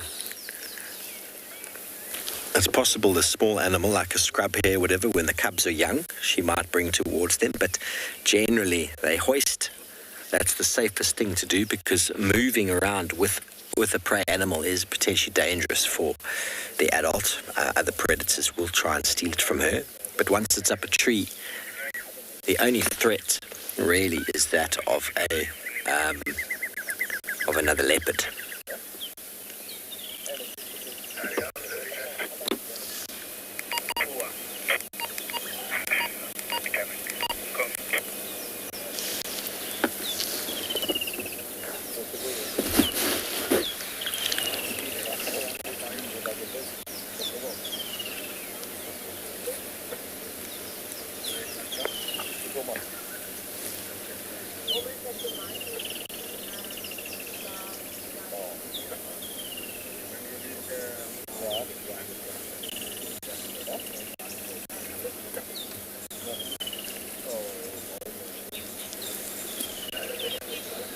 Okay, well, we're going to stay with this pair of cats. Maybe Mum will provide some food or return, but we also have to make sure that we make space as it is becoming a busy sighting.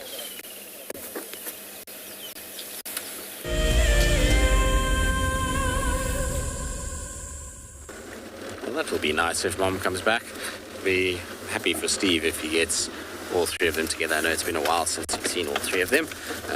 I know it's been a while since he's actually seen the two of them together, so nice for him to have them this morning. It's always good when you revel in your colleagues' success. We haven't had too much luck since you last saw us. We had tracks for what must be Darkmane, Mavoka moving down Triple M. They went into Arethusa, Simamili cut line, so I'm pretty sure his general mode of direction was southwards, and so that would indicate that he's heading towards Arethusa. I'm trying to get an update from the guys that side, but I haven't been able to get hold of anyone, so I suspect that he's there in that general vicinity. He's been making more and more kind of moves down towards Arethusa, which is interesting because he's always been happy just to stay up here. All of a sudden he's starting to kind of head back in those directions to go and see what's going on. The other thing that's around is Ntlangula, but he's right on the Manyeleti Krugerpark kind of boundary, so there's no ways we'll ever make it there in time. He's going to cross out, plus signal up there is a little dodgy, so I'm not sure we'll actually even get him if we did commit to it, unfortunately. But lots happening this morning. It's because the sun is out. It's drying up a little bit just in time for this tropical storm to arrive. Anyway, we're going to carry on towards the hyena den. Hopefully they will be out and about.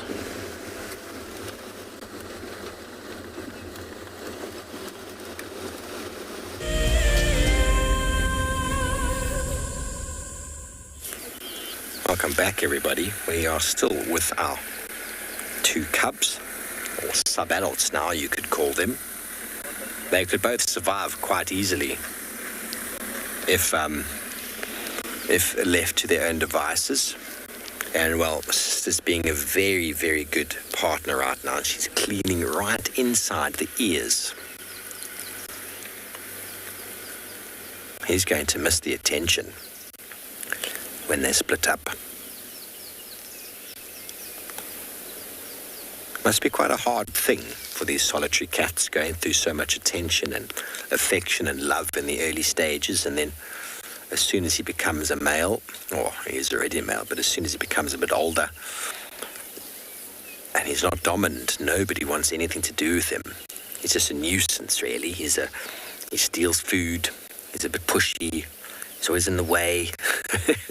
I think they probably already feel like that with him.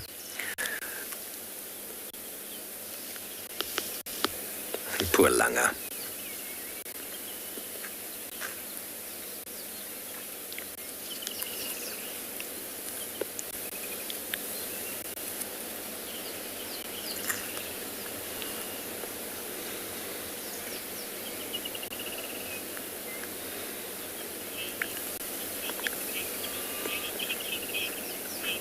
Hayley, yes, leopards from an early age have the instincts of grooming and licking. As with all cats, it's that instinctive innate learning that they're sort of born with that ability to start licking. I had a domestic cat that had this serious licking, compulsive licking. It used to lick me and lick anything that came nearby with its eyes closed. It just was this like autopilot licking machine. It even try to hold its head back, and it would stop for a moment. You let it go straight back into licking. So it's an interesting sort of behavior. I don't think it's one that they really think too much about. They just know that licking is important. Although he's not doing much of it, he's just going, come on, lick my head, please. Don't go, lick my head. He wants some head scratches. And she's basically saying, okay, we've let the impala relax now. They've forgotten that we're here. Let's go and have another look. And he's going, go ahead, sister. I'll just be over here. You know I'm always a nuisance and in the way anyway.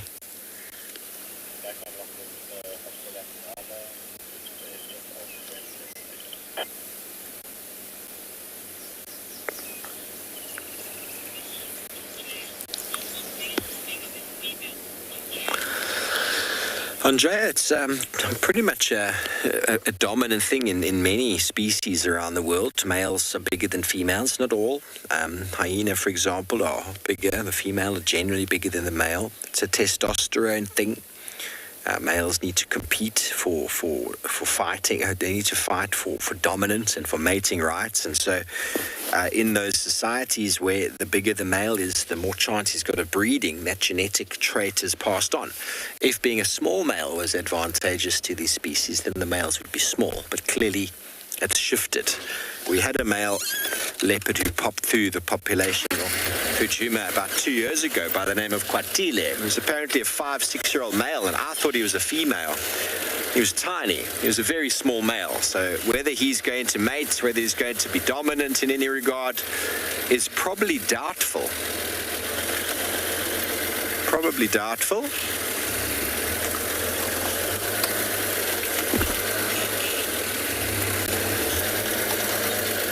In most animal societies, the sword is mightier than the pen. Even in human society for a very long time, that was the case. Tell me when you're happy. Just like that. Hello, guys and girls. He's so beautiful. Aren't they pretty? We'll see them now. They're very pretty. Got both of them now in the open. There he is. Already you can see he's forming the thick neck. See how the chin and the neck sort of join. Whereas if we have a look at the female, you'll notice how she's got a very delicate neck. Sort of very dainty neck, and the chin is very, very well differentiated from the neck. And as the male gets bigger, that sort of differentiation becomes even harder to see, the neck and the chin. And so it should be easy to tell males versus females. The track as well, due to the fact that the male is bigger, as with lions, the front tracks are bigger because the head and neck region is bigger. It's all about the supporting the weight. Same with elephants. Elephants have got much bigger front feet than females do. Kudu as well, eland, buffalo. It's all in balance. If you didn't have feet big enough to sustain the weight, it would be quite a burden on the body. Even in humans, most guys that I know have got bigger feet than females. Why are you laughing, Marcel? You don't meet many girls with a size 13 or 12 foot. South African size. I think it's a UK size.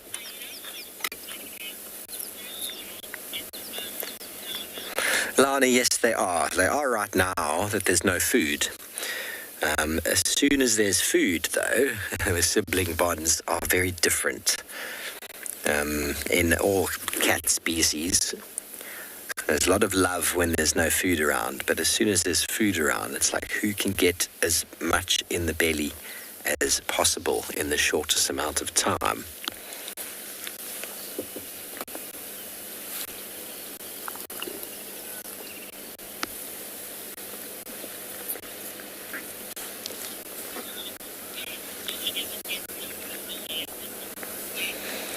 Greg, I've never seen an albino leopard.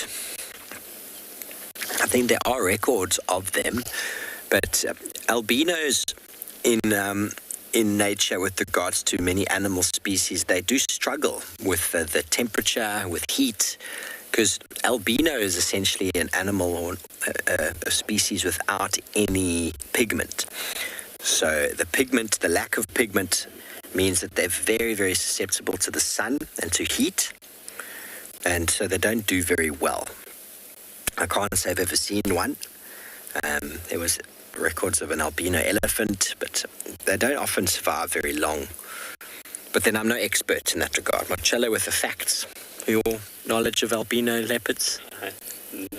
I've never heard of one. No. I haven't heard...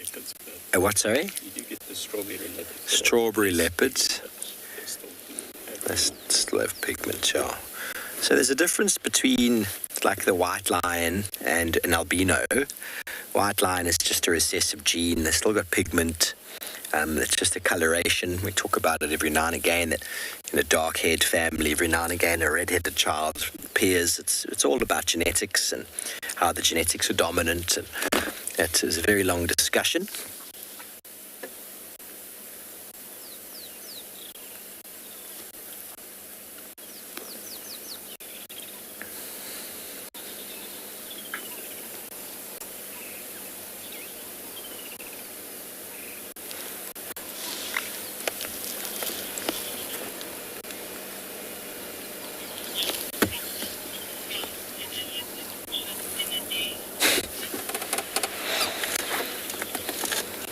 Victor, a leopard travels exactly how far they need to every day. That question is a debatable one. How far can they travel? How far can anything travel? It's all about desire. It's all about the need to travel. For example, after rain, a territorial male will cover his entire boundary. He can do it in one evening, or he can take 2 evenings. It all really depends on what's going on in his mind, in his drivers. We spoke about drivers before. The competitive edge that's driving him to walk around the territory. Is he hungry? Is there a female on the way? Does he encounter a rival? Many of these things will delay or hinder the male from moving. But obviously males generally travel much further than females do. Oh, she's going to go and say, I love you, big brother. Although we're the same age, you're still my big brother.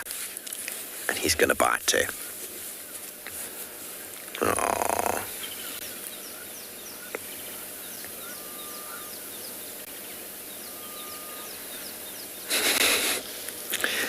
You see how they play, and they go onto their back, and they show their tummy.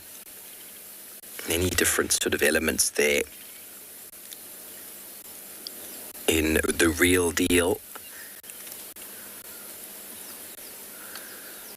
And you can see the size difference quite noticeably. The neck region, you see how delicate the neck is versus the one on the right versus the left. It's very noticeable, isn't it? And they're not even fully grown, so you can imagine when they're fully grown, the size difference will be remarkable.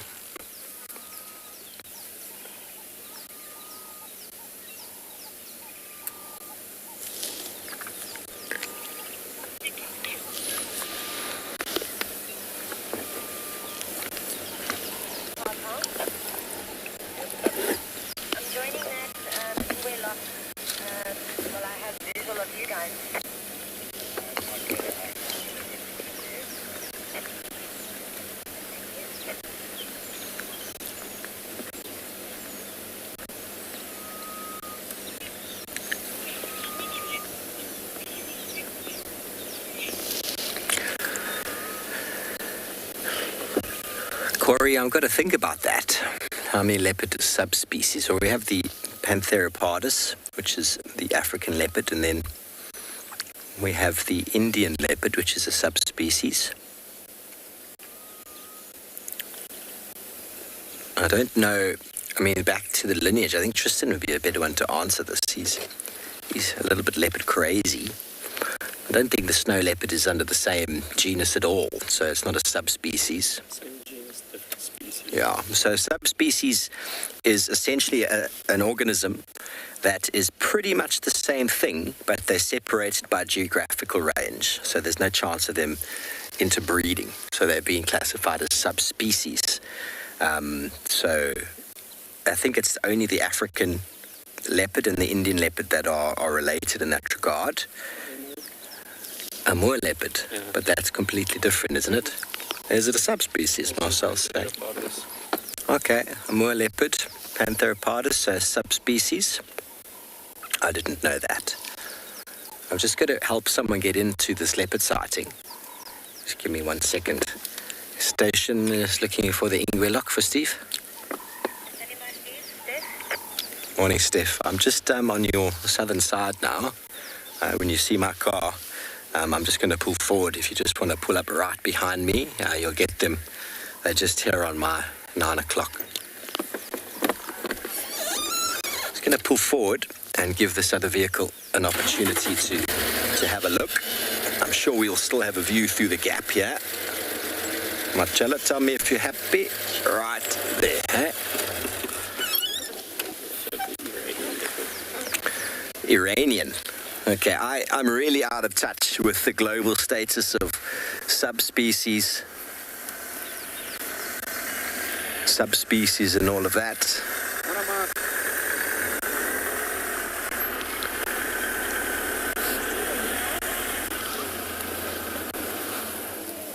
But like I said, Tristan would probably be the best one. Be the best one to answer those for you. But they've definitely got the right idea, these two.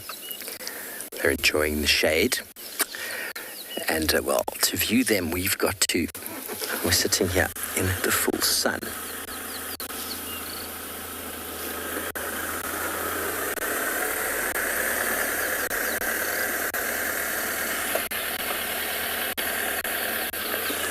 Okay, well, it sounds like Tristan has found some activity at a watering hole.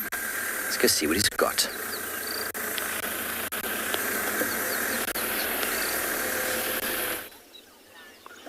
Yes, I have. It's not very interesting in some respects.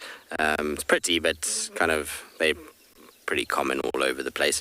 And that is an Egyptian goose that is bumbling about on Treehouse Dam all on its own, which is super weird because generally these guys are in pairs together. I'm actually just trying to look around and see if I can see the other one. Very seldom that you only see one Egyptian goose, especially at a waterhole of this size. This is an area where a number of different animals or different kind of birds will come down, and because it's quite big, it's easily seen from the air. So it's quite weird that there's just the one on its own. And I've seen a pair here before, so I don't know if maybe the other one is just in the grass somewhere. Maybe it's possible it could even be nesting somewhere, although I don't see any great nesting sites here. These guys are birds that like to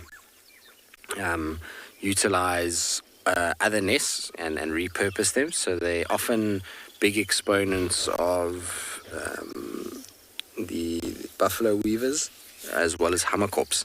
They often take those nests and reuse them for themselves.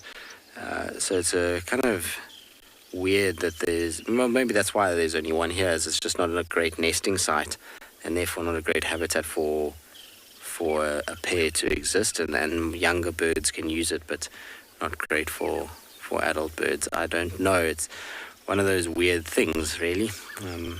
Generally, most water points here in Africa have a very, very large concentration of Egyptian geese. I mean, Steve's on Chitwa at the moment, and you go to Chitwa Dam, and it's just Egyptian geese from wall to wall, basically, along that northern bank line. And so, kind of weird that they're there isn't any more here. But just on the sort of subspecies of leopards, there's, as far as I know, I think, I might be wrong, but I think it's 7 subspecies of leopard. I think that is what it is. I'll have to double check it, but sometimes, you know, these random little factoids go missing in the filing cabinets, and you've got to kind of unlock all the old files and start figuring out what exactly is, or where everything is stored. But I think it's 7. The one that I would love to see of those is the Amur leopard. I kind of got a plan hatching to try and go and see one of those at some point. They look so pretty. They obviously have the same markings as what we see from our leopards here, but tend to have these much fluffier, bigger coats with these fluffy tails, and they're very tricky to find. There's not many of them left. You've got to be lucky to see them, and you need to head to either Russia or a very small part of China to get them. But Russia's your best bet. So hopefully one day we'll be able to go out and get them. And they're not, like I say, even if you do see them, photographing them is a whole nother part of it. They're very shy, reclusive in those areas, and wander big distances in quite rough terrain.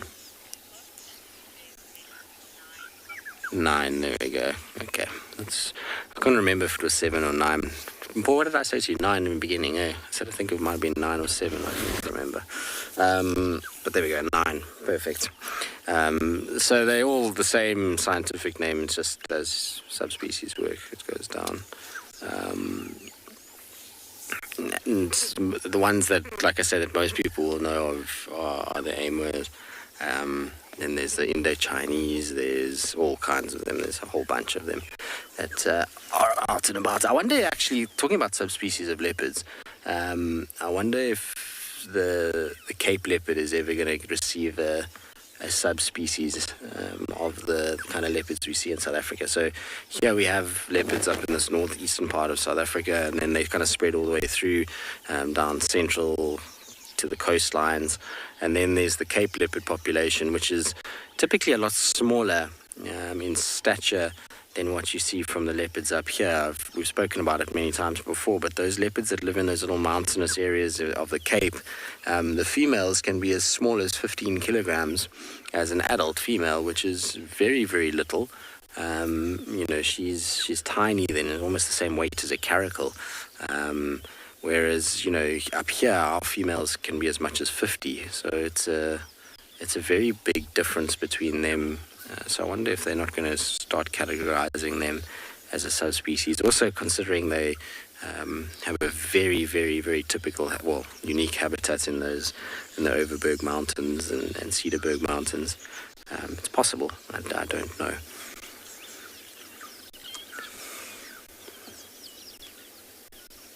Nice though, nice and peaceful here, breaking away from the leopard kind of talk a little bit.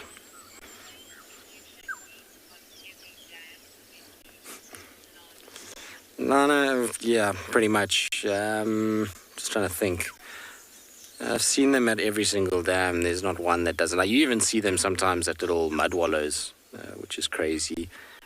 Even the pans like Quarry Pan or Cheddar Pan on Djuma, they sometimes have Egyptian geese at them. The main dams, though, all of them. So Buffelshoek Dam, Treehouse, Gowrie, Twin, and then even in Buffelshoek, all of those have got Chitwa. So most of the main dams have them. They really are everywhere these days and spreading all the time. You're finding they're kind of showing up at any sort of water point across South Africa, but even extending throughout, Africa and even, I believe, into Asia these days. So they are pretty competent at breeding and the predators, they do have predators, but the predators just can't keep up with the rate that they breed. The problem with that is that they're displacing a lot of our ducks that we normally get in these areas. So this year, even though we've had really good rains, very few white-faced whistling ducks comparatively, and very few even knob-billed ducks. Normally you would have found those at any water hole during the course of the summer after rains like we've had, and I think the Egyptian geese just bully them so much that they typically just move and try and find a quieter area. It's a much larger duck than the ones that I've just been speaking about, and so even though it's called an Egyptian goose, it's not actually a true goose. It dominates everybody else and kind of pushes them all away, and they're quite aggressive about defending their little patch. Anyway, this one's on its own, so it's going to not be making more, which is a good thing at this stage. I honestly am not the biggest fan of them just because of the fact that they keep all our other ducks away. I like the fact that we used to have a lot more variety in the duck world. It's a bit of a shame, actually, that we don't see more of the ducks. We actually, here in South Africa, have some very, very pretty ducks. I wish we saw a pygmy goose here. That's a really cool little bird. Beautiful, beautiful, beautiful marking. And they have amazing colors all over. We don't to spot it at times because our eyes, and we like to hang around. I like to hang around in sort of very flat sections of either rivers or dams, and they in the little undergrowth, and then very fast flying.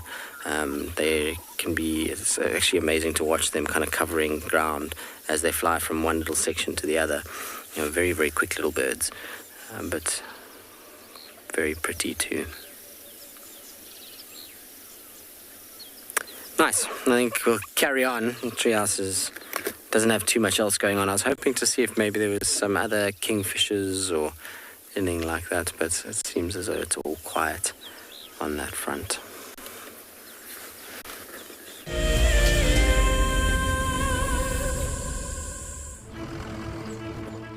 My name is Taylor McCurdy, and I work for Eco Training. I love hearing from all of the viewers. However, I particularly enjoy those of you who have been watching for a few years.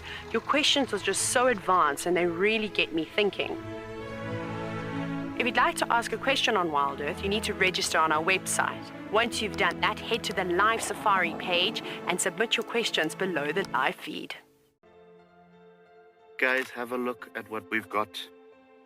This is better than my birthday. Look at that. This is the first time that I ever see cubs this small. This is so special.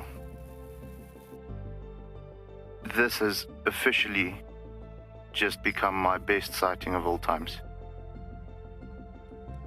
Tune into Wild Earth every single day. It's in your nature.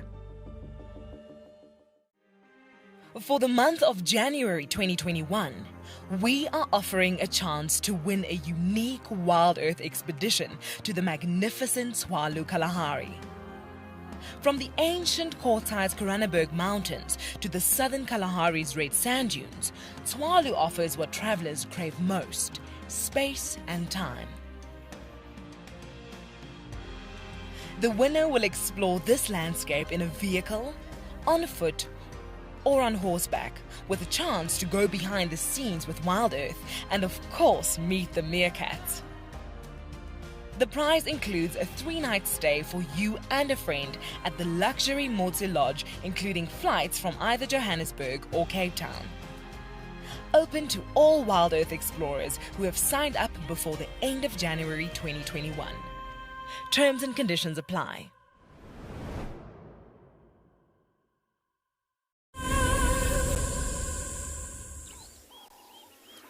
We're still at Treehouse Dam. I was just about to kind of leave, but I saw a dragonfly and I'm trying to find it.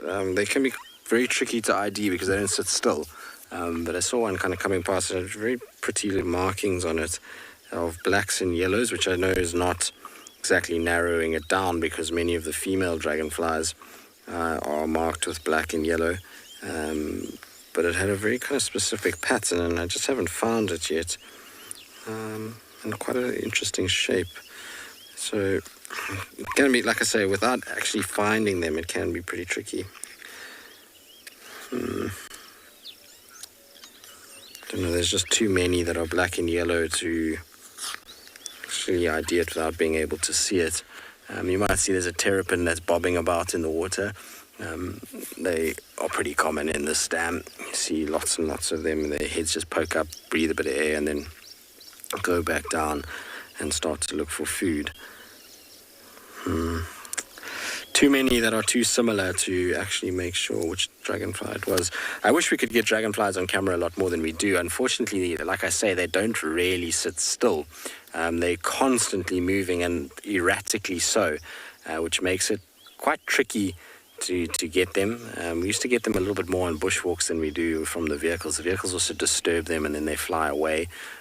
So it's something that I wish we could spend a lot more time with. They're fascinating little creatures, and really pretty. There's some seriously beautiful ones out there, and there's one particular one that I really wish we got here, which I'll try and find for you quickly and show you guys. Or not that we, that we would see more of, put it that way. That would be probably a better way to put it. They're known as tiger tails. And while you do get them in this area, it's just we hardly ever see them. There we go. They're a massive dragonfly as well. So the common tiger tail is the one that we can potentially see in this area, which is this guy on top. These are meant to be life-size versions of the dragonfly. So you can see the size of that if I put my hand there. Very, very, very large with this black and white kind of striping that goes all the way down. And then this little tail section that you see there, or their claspers actually. And so they kind of come down, well, the claspers are those, and then you've got this little section here that's like a little growth on the edge. They're very, very pretty little dragonflies. And what this book doesn't do justice is the vividness of the color when you see them out. They have this beautiful bright yellow and then this green that kind of comes along. If you actually look at this picture over here, you'll see there's this kind of green section around the wings, and then the bright sapphire blue eye. Very, very pretty dragonfly, but like I say, just don't see a lot of them. Funny enough, in parts of Hoedspruit on the river sections there, I've seen them a lot, which is not far from here, but I suppose we just don't have a flowing river, so a lot of them occur on flowing river systems, and we don't have those. Maybe we'll get some at some point and get it on camera. Anyway, let's bumble from here. Let's go and see what else we can find. Hopefully there'll be something in the area.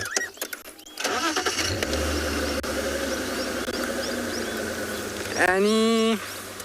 Well, I'm just trying to think, but I think so, yeah. Dragonflies are the only ones that I've seen hovering over water for any period of time, and hovering is obviously also a very unique thing that they can do. I mean, I suppose mayflies might hover a little bit when they're laying eggs, but they're so small and nondescript they're easily overlooked.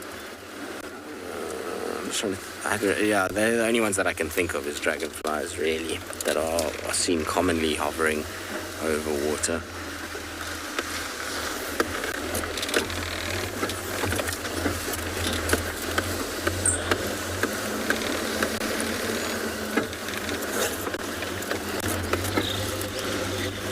Here now there's a woodland kingfisher there at the dam. Obviously now that we've left, it's come up.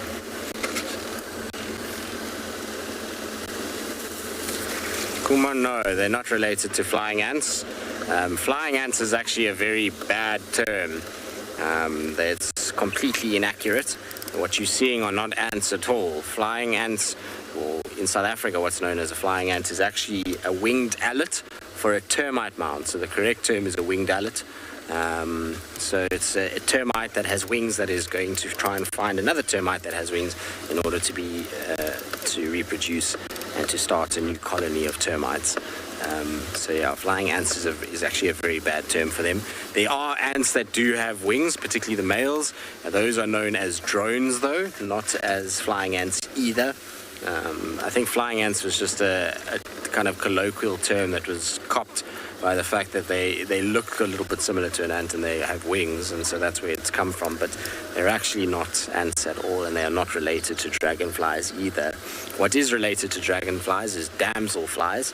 They're in the same families or same grouping, but termites are different. They're not in the same structure as dragonflies.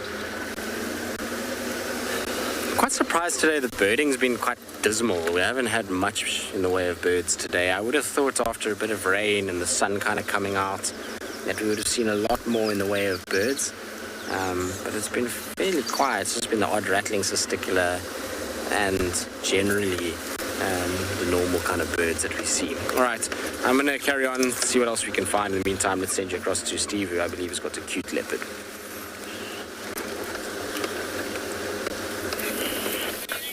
Thanks, Tristan. Well, it definitely has been quiet for birds the last couple of days. Not quite sure why, but we've been trying to get better positions for these leopards, but they've moved a couple times. We just missed Langa playing with a stick. So I'm going to come out in front of us over here. Oh, are they chasing each other? There she is out in the open. Don't think she's going to be in the open for very long. The sun is getting quite harsh.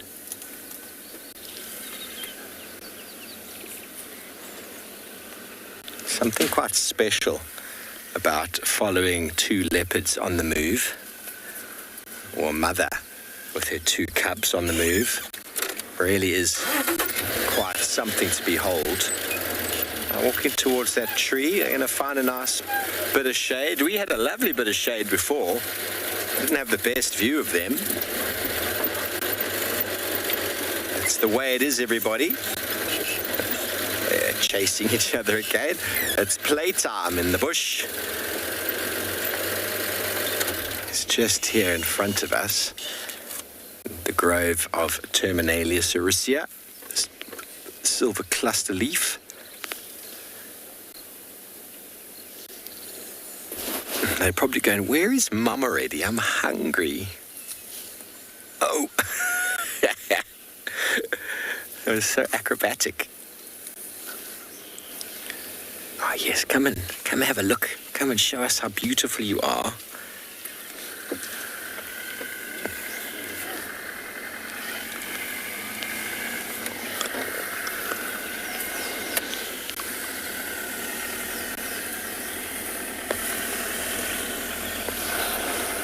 Just gone up the tree. Did you see that? One's gone up the tree. One's at the bottom of the tree.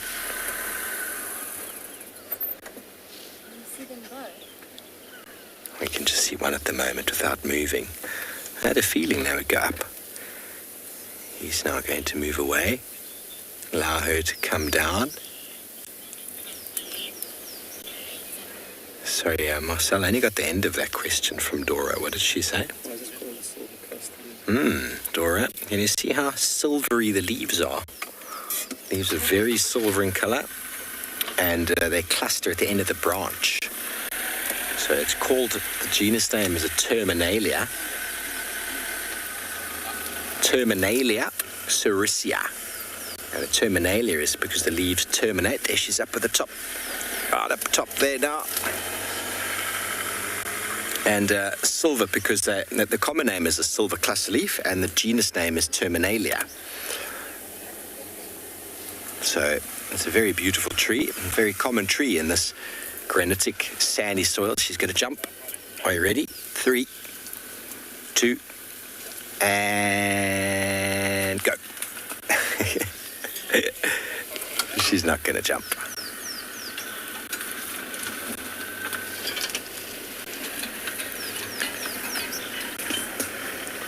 Going to come down. Are you ready for the dismount? Oof, it's so quick. So quick. It's a lot of power, everybody. You'd love to see someone go up and down a tree as fast as a leopard does. Such ease. And there they go back into the band of silver cluster leaves. They're going to attack each other. Are you ready for it?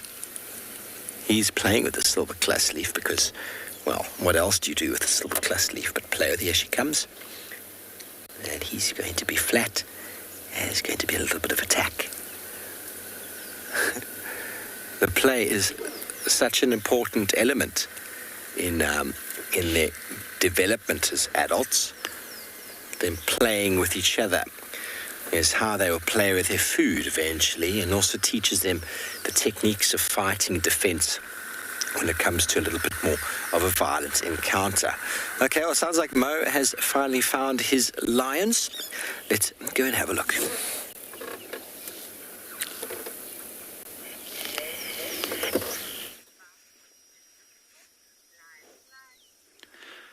Okay, guys, so yeah, we have finally found what we were looking for. I actually almost got eaten this morning.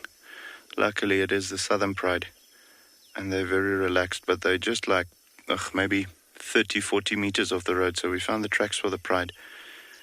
On the road, we heard the baboon's alarm calling. So went there, found the tracks on the road, and found where the tracks went off. And quickly went to the waterhole because I thought they might have gone there. But with the baboon's alarm calling, we knew they had to be close. So actually jumped off the car and just got a direction of where they were traveling in, and they were literally like 30 meters away from us, but quite lazy, as you can see. Well, we're looking at the mom now. She is looking hungry, though. You can see that belly is quite thin, but I think they may have had a long night looking for food or something like that, and just haven't come right. So nice and lazy, didn't even notice me. And very happy to finally have them again in an area where we can see them. Fiona, so we've got two prides in Tswalu, the Southern and the Northern Pride. The Northern Pride typically tends to be a bit more aggressive, especially when we're on foot. So you won't necessarily see me jumping off the car if we've got tracks for the Northern Pride, especially when I don't have a rifle with me. I also don't like to carry a rifle when I'm just jumping off the car quickly. If I've got guests with me doing a bushwalk and so on, yes, of course, then I'll have the rifle with. But just when I jump off to see where the tracks are going or to follow the tracks for a little bit, I don't take the rifle with me. So with the Northern Pride, I won't take that chance. Southern Pride, however, they are much more relaxed with us on foot, so easier to do that quickly. But yeah, Southern Pride, definitely the largest pride in the area at the moment. They have recently had 10 cubs join the pride, so 3 litters, 2 of 3, and then 1 of 4. The 4 cubs are not even introduced into the pride yet, so they're still very small, but they're in an area behind the mountains where we can't go with the wild earth feed. The mountains cut off our signal, so we can't go there.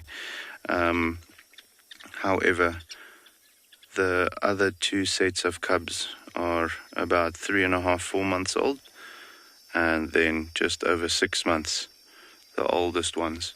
So that pride is about 19 at the moment, or the one that we're looking at right now. Not all of them present currently. I'm only actually seeing the one female with the 1 cub. The rest might be somewhere here in the thicket lying down as well, but we're not sure.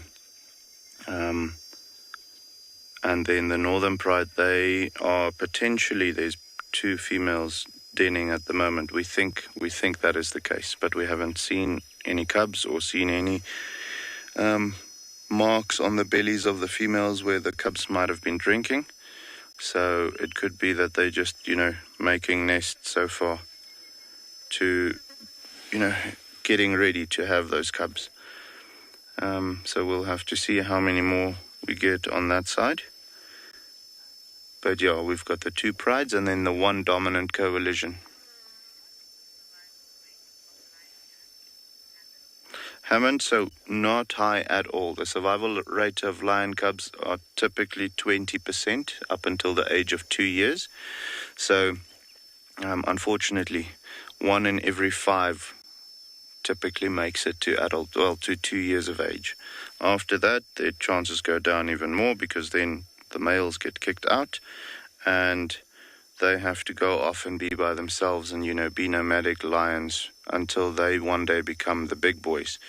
And unfortunately, quite a bit of those young boys also get killed by other male lions then, because everywhere they go will be claimed territories, unless they're very lucky and they can find an area which is unclaimed. But there will be a reason why that area is not claimed by other male lions. They might either not be females, or it's just not a good area to be in. You know, if there's no females there, typically there isn't a good area to be in, because it means there's no real den sites available, or the amount of game that moves through there is not enough for them to be sustainable, or something like that. So after 2 years for male lions, their success rate is again only about 20% for them to reach adulthood and become dominant male lions one day.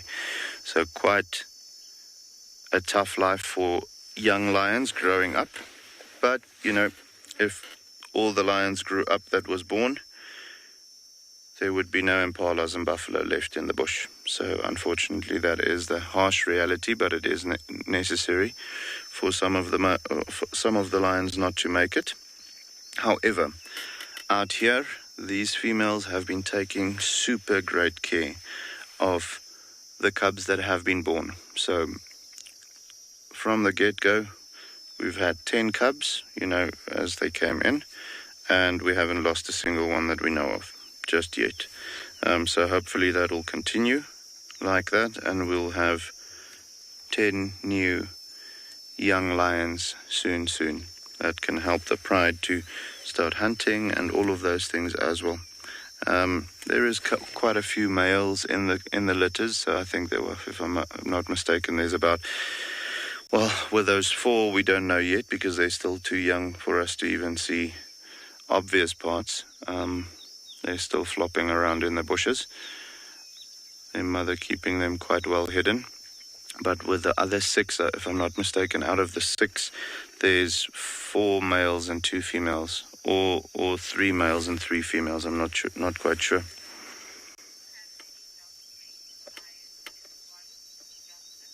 Justin, yes, we do have dark-maned lions, so we've got exclusively the Kalahari lion gene in Tswalu. So with that being the case, all of our male lions, as soon as they start maturing and their mane gets really big, they will go black-maned, not even dark-maned. So quite impressive. They're also much larger than what you'd find in Kruger. So with that being the case, all of our male lions that grow up and become dominant boys will be black-maned male lions. The dominant coalition currently is 3 very large males, and all 3 of them very dark around the main area, or black around the main area. That's the nice thing about, you know, having the Kalahari gene. It's not a case of testosterone that will turn their mane darker or so, or dominance. It's genetically ingrained in their body that as soon as they get to the age of about 5, they'll have that black mane coming through properly. We can already see it. There's in the Southern Pride, there's 2 boys that have actually been kicked out now. They have to be a little bit more nomadic, because they actually have realized that they like girls more than just friends. So the big boys are not liking them anymore, and they have already started showing signs. They're about 3 years old now. They've already started showing signs of having darker hair in amongst their manes, even though they've only really got some chest hair and a mohawk at the moment. So yes, all of our males will be dark-maned lions, just because of their genetics. So very impressive. Very, very impressive. The baboon's still not too happy about the lions being in the area. You can hear them squealing every now and again. But yeah, guys, so what we're going to do is we're going to maybe just check if we can see some of the other lions, because I can't think that it's only these 2 that's here. And if we do find them, we'll show you. But for the meantime, we're going to take you over to Steve with his 2 playful leopards, okay?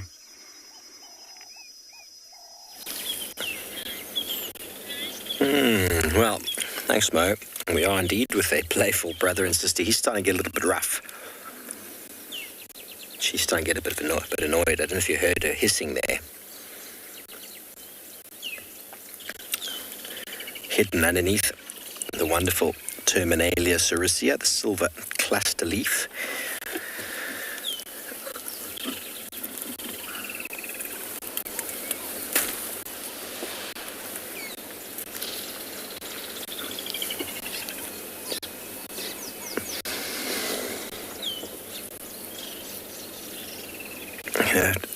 There's eventually a point where play takes over and it start becoming annoying. I'm not getting those comms, Marcello, sorry. Is this breeding? From who? Jody. I didn't get the name of the question, but the question is about what season do they breed. Now, leopards, lions don't have a season. If they don't have cubs, both female lion and leopard will come into estrus every month until they fall pregnant. Once falling pregnant, gestation period's about 90-something days, up to 100 days, so 3 months. And then they generally won't come into estrus again for a year and a half, 2 years after that, at which stage they come into estrus again. The cycle continues. So there's no real peak that they breed in winter or summer. It really can depend on the female and on the pride. But with lions, we often find lions breeding consecutively or at the same time. It's just sort of the way it works. It's actually quite beneficial for a pride of lions to have cubs at the same time because they communally suckle, the community look after them. And when you find cubs being born out of the same breeding cycle as the others in lions, that is, you often find them not being as successful. Not always, but often is the case. You saw the Sausage Tree Pride where that one cub was born and then we never saw it again. If more than one female lioness is lactating, they often will den nearby, and it means they don't go as far. But when a pride is on the move without cubs, they travel vast distances, and they often leave the lioness with cubs on her own. And if she's not an experienced lioness, with cubs that is, then she often doesn't do very well with them. Now this little one is so cool to see. Now, we were with them just now and something moved and she moved off. And the other vehicle said that the female's a little bit skittish. I don't think she's skittish. I think when we first found these two after lockdown or during lockdown, the male was definitely more skittish than the female was. She wasn't. She was quite bulletproof. And he's calmed down a lot. I mean, they've been seen all the time since then. So the last, 8 months, 9 months, they've been seen practically every day. They get quite used to the vehicles. But in saying that, when they're on their own and mum's not around, and maybe you bump a branch, they jump into that because there are lions around. And safety, you can never be too safe. If a branch moves and it makes you jump, it's a good thing because it means that you're going to lurch off to safety. It happens to just be a branch being moved by a vehicle or by whatever it might be. Well, at least you're in a safe place and you reacted.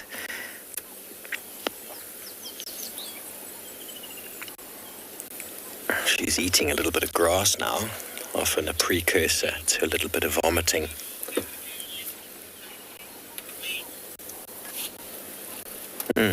Wayne wants to know my most memorable leopard sighting. It's a good question, Wayne.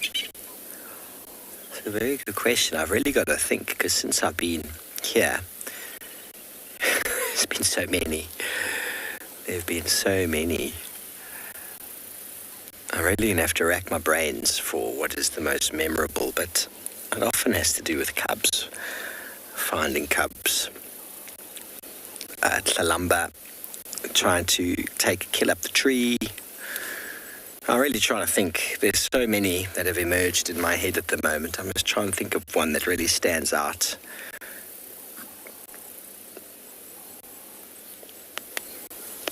I can't think at the moment, Wayne. I'm overwhelmed with thoughts. Obviously, we get to spend a lot of time with leopards in the vehicle, but sometimes having them on foot is really, really cool. Shadulu on foot is very relaxed, and Hosanna Well, we had Hosana once on foot, Herbie, myself, Darby was on camera, and we'd been tracking him for about 2 hours, and we finally were leaving the area, and we heard a Nyala bark, this loud bark noise, and so we went back into the area, and we got him on foot. He was just sitting there behind a bush looking at us. And there's something really special about being face to face with one of these big cats on foot. There are different elements in the car. They look at you differently in the car, and on foot, Sabi Sands leopards are tracked on a daily basis, so they get quite relaxed to people. Don't mean that they tame everybody, don't mean that they're pettable, but there's a tolerance that they allow you to get closer. There was a male leopard in the Singita Lubombo property years ago called the Shingwenyana young male, named after one of the crossings there. Shingwenyana, I think, means a baby crocodile. And he was a beast. He used to kill baby or female waterbuck. He used to hoist them up the tree. And he was often in the same sort of place, and you couldn't really go around bumbling in there with a car. It was just too difficult. But if you knew where he was, you could drive straight to him, which was easier. So we'd often go in to try to find him. And my tracker at the time, Clement Koza, who was now a guide, we would walk in there, and we had very good communication. So we'd walk in, and the key with leopard on foot is to not really look at them directly in the eye. Kind of look at them out the peripheral vision of your eye, see them, and we'd often see him looking at us. We'd just click our fingers and we'd walk out, and we'd come back in, and he'd be like, okay, didn't even see me, because they're camouflage. They believe they're invisible, you see. So it's quite easy to pretend you didn't see them. They're just wonderful animals, aren't they? Once up in the northern Kruger in Pafuri, I had a honeymoon couple, and we'd shown them everything except for leopards. So on their last morning, I said to them, we're going to find you a leopard in this area next to the airstrip. We're going to find you one. And about 45 minutes into the walk, we were walking along this pathway, and this leopardess just jumped up onto a log 30 meters from us, right in front of us, jumped up on the log, looked at us. We stopped. We started sort of walking back a little bit, climbed down the log and walked off. That for me was probably quite one of my favorites, because I knew she was in the area, and we basically willed her to come and say hi. She didn't just reveal herself, or we didn't just see her. She actually physically jumped up onto a log in front of us and said, hello, over here. And then both of us moved off, and I think, excuse me, I think we ended that walk quite early, saying, okay, it's done. We've seen the leopard. Let's go have a coffee. You guys have had the best safari so far. It's time. There's nothing else for you to see. That was quite special.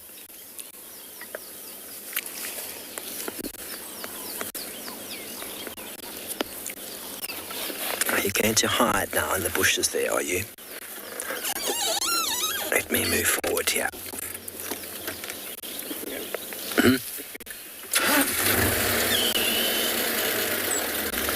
Out of the shade we go, reluctantly. There's one leopard there and one leopard here. Hello, beautiful. Yes, you are beautiful, aren't you? Look how contrasting I am in the green grass.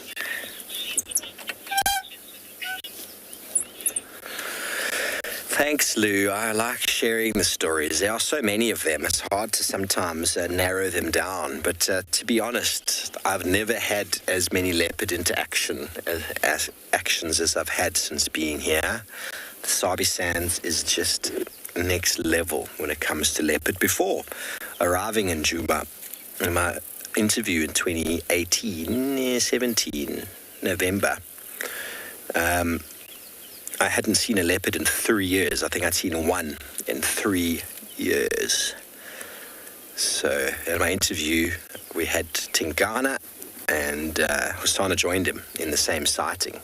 So that was my welcoming to the Sabi Sands, and I've had so many since. I think I worked out just before going away in October, that I've seen 27 different leopards in this area, and I saw one on the dam wall a couple mornings ago, which I'm pretty sure is one I haven't seen before. So it's 28 different leopards. Isn't that ridiculous? Now, we're not even going to ask Tristan how many he's seen, because it's probably in the triple figures. And that's in my time since I've been here. That's a lot of leopards. Includes these two, of course. I don't think I'd included Tandy's cub, in that I'd have to go through the list again. You should write down the list.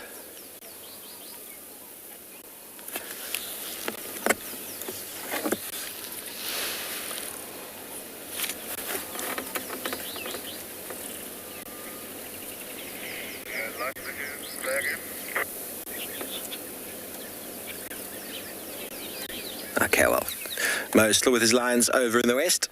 Let's get back over to him. Looking stable. There we go.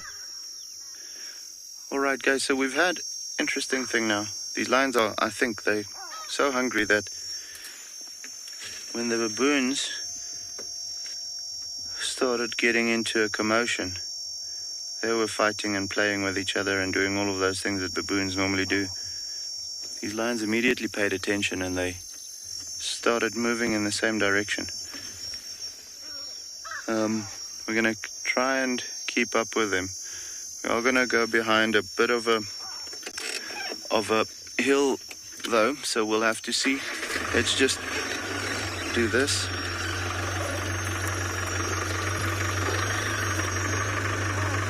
I see some kudus over there, so that might be what they're heading towards. We'll have a look now.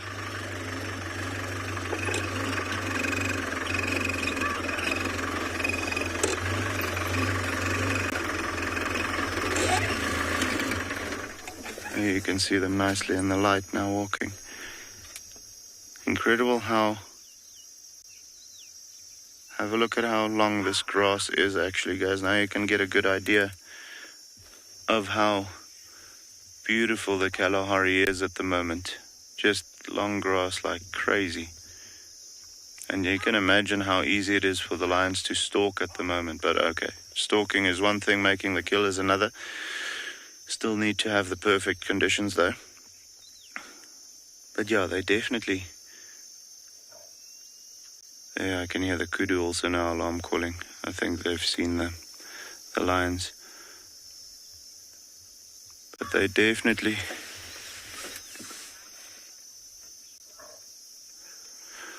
Bridget, so it depends on the pride, what they feed on. So the southern pride we typically find on blue wildebeest and oryx, gemsbok, the odd zebra here and there.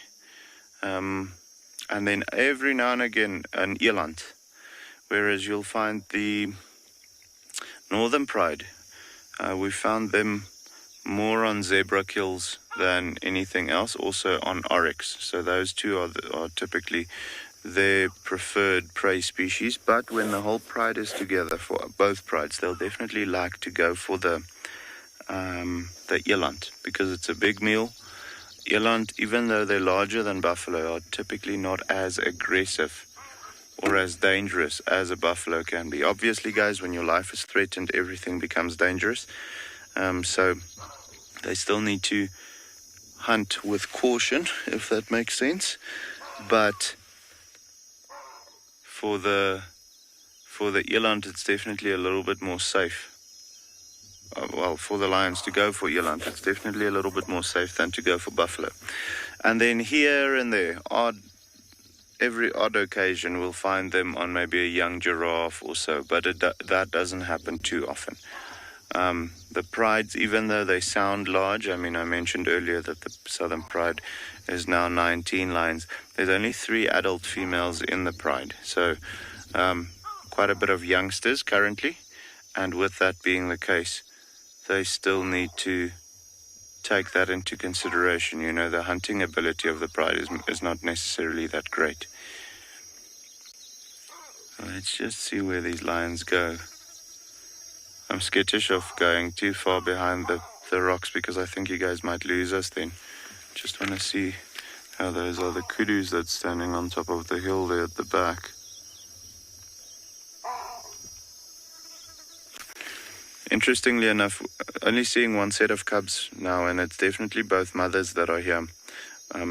That has the introduced cubs into the pride. So the young cubs, not the small ones, but the young ones, the second litter that came in, might be stashed away somewhere, maybe in the rocky area or something like that. That female, not the one that we've got on screen currently, the other one, the mom of the younger set of cubs, she's also the dominant female in the pride. She has been around the block a couple of times, so she's a bit more, I don't want to say paranoid, but she's a little bit more careful when it comes to having her cubs with her all the time. She'll hide them quite a bit more during this stage of their life still than what you'd find with the younger females. The younger females, since they've introduced the cubs into the pride, they've stuck with them in the pride the whole time. Whereas that older female, she's a bit more seasoned, so she hides them now still every now and again. You can see they're paying quite a lot of attention to what the other female is doing. I don't necessarily think they're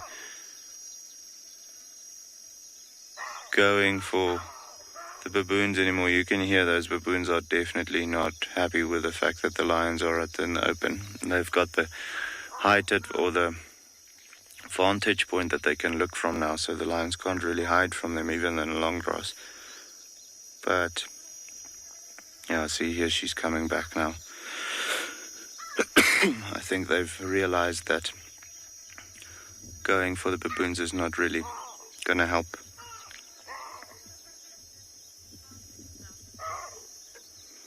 So yeah guys, while we see what these guys are making their minds up about, we're going to send you over to Tristan with an elephant so far. Oh, for now, okay.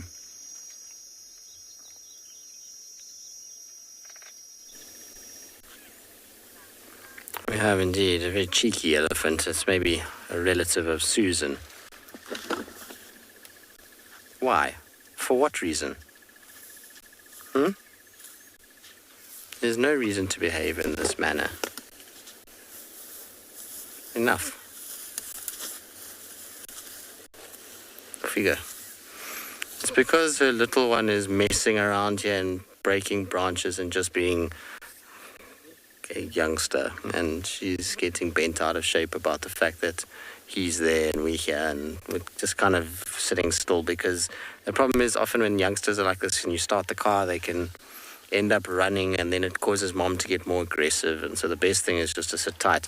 She actually came from where the calf was to us and is now going back again. She's not like we've cut them off at all, but for some reason she's just in a grumpy mood. I don't know if it's because it's hot today or something that she's decided that she's not happy.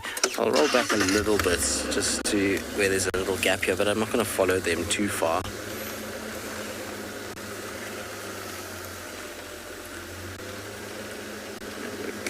I can see her at least nicely there, so we'll just do that, which is good. Now, I've been driving around Puampo is probably sick and tired of me mentioning every subspecies of leopard I can think of, because I've been racking my brains as to what the other two have been, and I feel quite stupid when I actually eventually looked it up that I didn't remember which ones they were, because initially I had 7 in my head that I'd kind of thought of, which was Indo-Chinese, Amur, African, Sri Lankan, Indian, Persian. So those are the ones that I had initially, but I had forgotten about Arabian and North Chinese, which compromises the 9. So, like I say, I feel pretty stupid about that one. I should have remembered. I know Arabians pretty well because I was actually reading up about them the other day. But North Chinese is not really many of them left, I'm afraid. a lot of those leopards that I've just spoken about, unfortunately, are not doing very well. The Indian, African, and Sri Lankan are probably the most stable, 3 out of that whole entire grouping that we've just spoken about. But there goes our Ellie. Unfortunately, we've come across a few as we've been going, but they've all just been in funny moods where they see us and just kind of go into the thickets.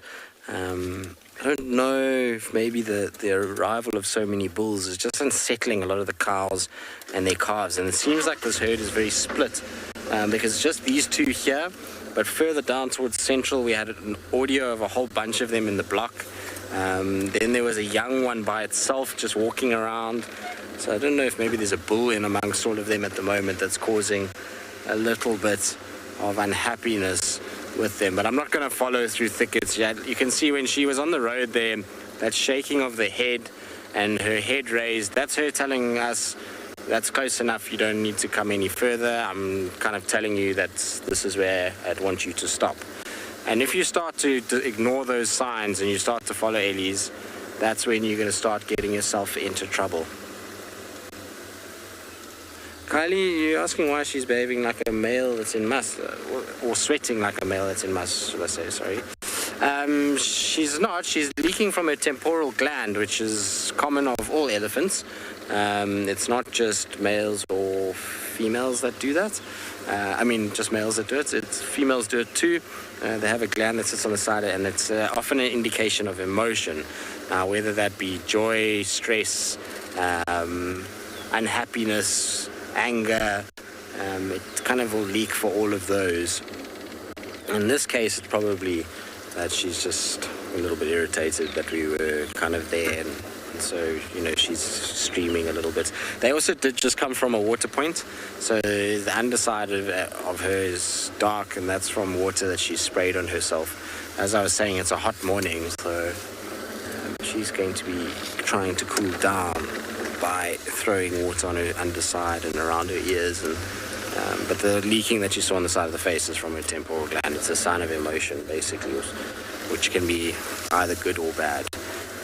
In this case, like I said, I think she just was warning us a little bit, and that's why it doesn't make sense to follow her. All we're going to do is just make her more irritated, and that's going to lead to her eventually losing the plot, which you don't want. All right, talking about things that are moving and not staying put, sounds like Steve's leopards are up and moving, so let's send you across to him.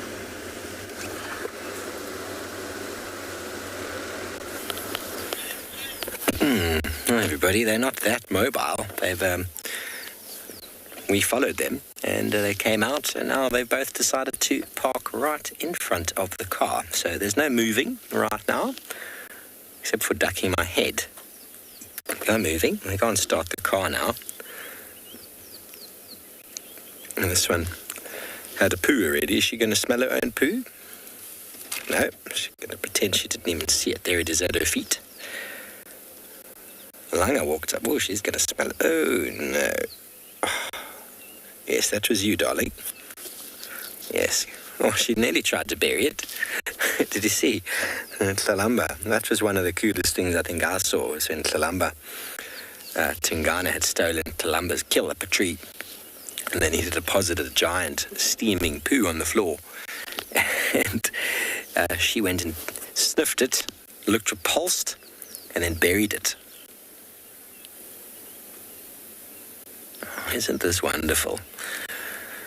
So as Tristan was saying, animals will give you very, very clear indications of their intentions and what's going on with them. What's my best approach? Just from the airstrip, the road that, I think it's the Nets boundary, that road that goes straight from the bottom of the airstrip. I can see the BB site from here, so you should be able to see us shortly.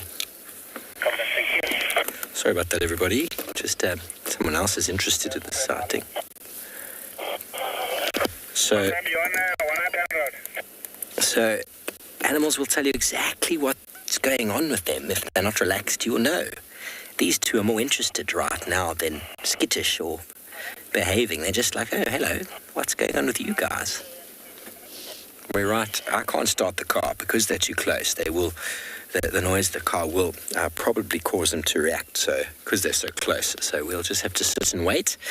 And the only problem with that is that Marcel and I found ourselves in the baking hot sun. Yes, this is us right here.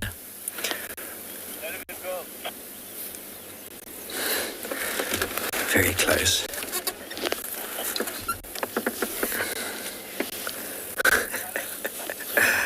There's no getting around it, everybody. They are right in front of the car. What can you do? My office. Hello, beautiful.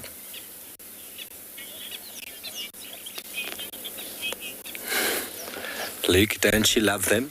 Young leopards are so entertaining. They're just interested in us, going, are you going to provide us with food? Have you seen our mom? I know you guys always seem to find her. Can you find her for us now?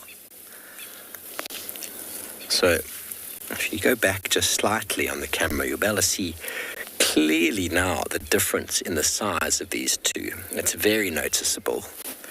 That's why when we saw this one in the grass earlier, I was certain it was a cub, because Sibui she's a fully grown female, so she's got a lot more size on her cub. But I reckon, because I haven't seen Langa in some time, I reckon he's bigger than her now. Are you going to go smell it again, are you? Can't help himself. You know, he did a little sideways look.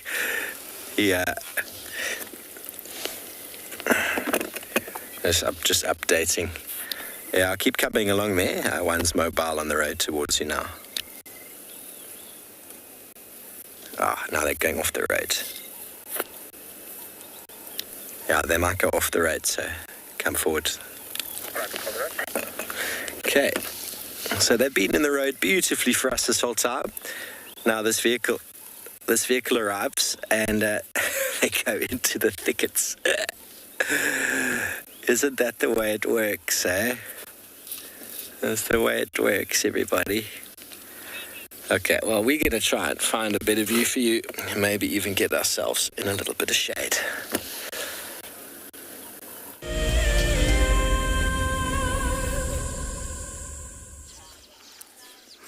Well, it is getting very warm, so I'm not surprised those leopards have decided to try and seek some shelter.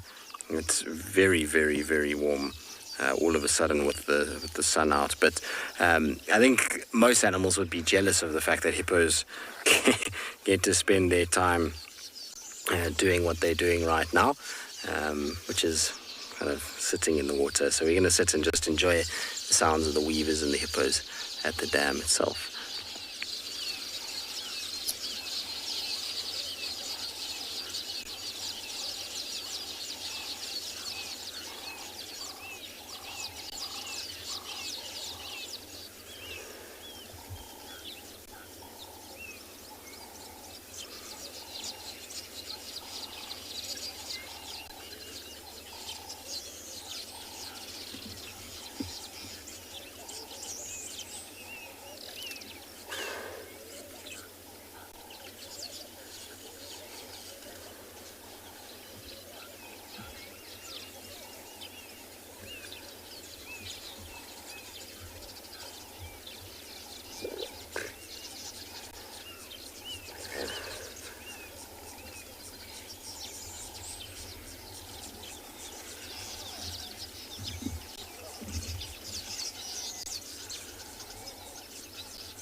We'll probably leave our hippos because they seem to be quite shy.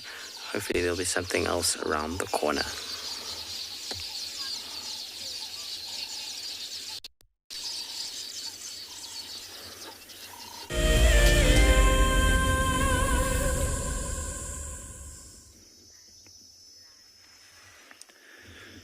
So yeah, guys, they've visibly relaxed now. I think the commotion of the baboons chasing each other around and coming into the valley and so on just was a little bit too much excitement for them. So they, I've seen where they go for the baboons. So it's not like it's an uncommon thing to happen. If lions are hungry, they'll go for anything with meat.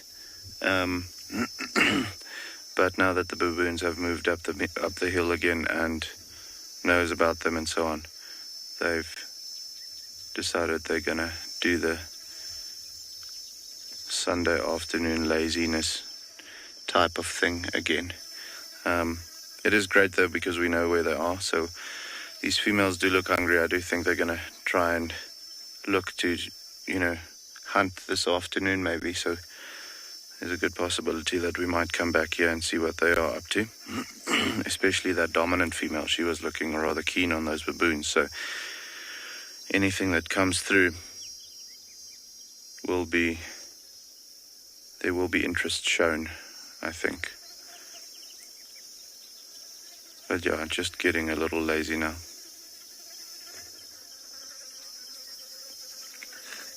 Chris, no, so the cubs are not old enough yet to join in the hunts. They'll only start joining from about 18 months.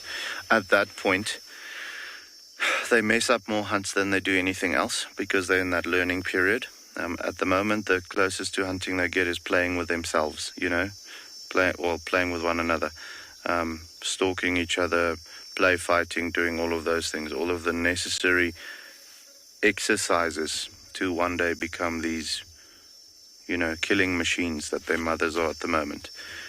So at the moment, they're much too young still. Not only don't they have the coordination or the skill to take down something, that's also just way too dangerous for them. You can imagine, let's say, if you had to be a lion and you were in human years about, let's say, 10 to 12 years old, and you had to go off and make a kill of your own, that would just not work. It's just too dangerous. You'd get injuries and all of those things. So the cubs are, at the moment, just enjoying life, drinking milk every now and again. These ones, not so much anymore. I think they've been weaned. The smaller ones definitely still. But just enjoying having a meal every now and again, and the protection of the pride. It's very important for them now to keep growing up. And then at around 18 months, they'll start joining. But only from about 2.5 years, you'll find them really being a helping factor when it comes to the hunt. Then they've had enough miss hunts to realize what they should and should not be doing. But at the moment, just still being baby. You can hear one of the females, I think it is the older one, which is not necessarily happy about the cubs playing with her whiskers and her tail at the moment.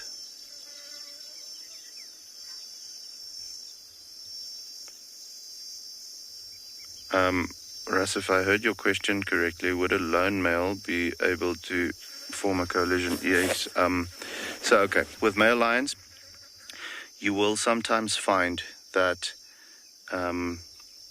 if they are single boys that get kicked out of a pride, at that point, let's say they were in a litter of 3 or 4, all the others were female, and he gets kicked out, he'll either continue being by himself, which will be a tough life, or we have seen where young boys, even if they're not related to one another, join up in coalitions after a while, if they find one another or so, and stick together like that. The bond will never be the same as what brothers or half-brothers or so will have with one another. But, so yeah, one of two situations will happen. He'll either join up with males that are not necessarily related to him, or he can go off and do his own thing and one day take over a territory which is not necessarily a large territory, because as you can imagine, one male lion can't be as dominant as 3 or 4 or 5. So you'll find that they have maybe one pride of females that they roam over. They'll also not be able to keep the territory for as long as a large coalition will be doing. So typically speaking, they'll only be able to be dominant in an area at most for about 2 years. which is actually great because, you know, with it being only one male, he can absolutely not get to his daughters, you know, when they start coming into estrus. So with that being the case, 2 years is the exact right time for his first litter of cubs to just get to that point where they're almost going into estrus before there's new males coming in and, you know, introducing new genes into the pride so as to not have inbreeding happening. In larger coalitions where there's, let's say, 5 male lions or even 3, even though they share the same genes, if they are related to one another, you won't have a problem, well, as big of a problem with inbreeding, because even though their genetic material is close to one another, there's still enough diversity for if one of the, let's say, the uncles or so, mates with one of the other male's daughters, that it won't cause genetic deficiencies. However, they can still not be dominant in an area for too long. So let's say for a coalition of 3 or 4, 4 years will be a good amount of time. They'll also mate with multiple prides then, because they will be more dominant, so they'll be able to dominate over more pride territories. So yeah, guys, we're gonna see. I think these lions are gonna get a little lazy, so we might, you know, now that we know where they are, with it getting warm, we might move on, see what else we can find for the last little bit. For the meantime, we're gonna send you over to Steve with some more leopards, okay?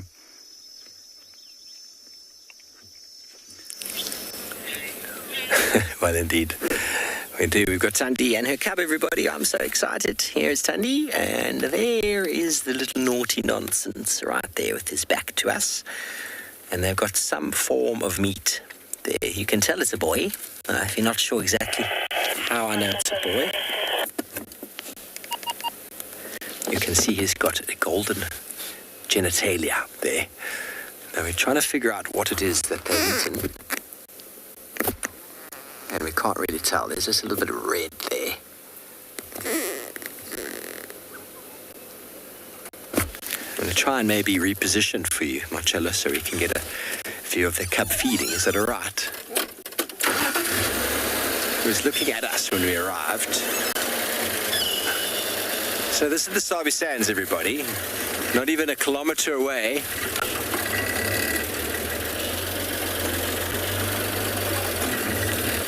There's a gap for you right there. You good? Good? Yeah. Not even a kilometer away from the 2 young leopards. 150 meters away, we had the 2 lions, the male and female.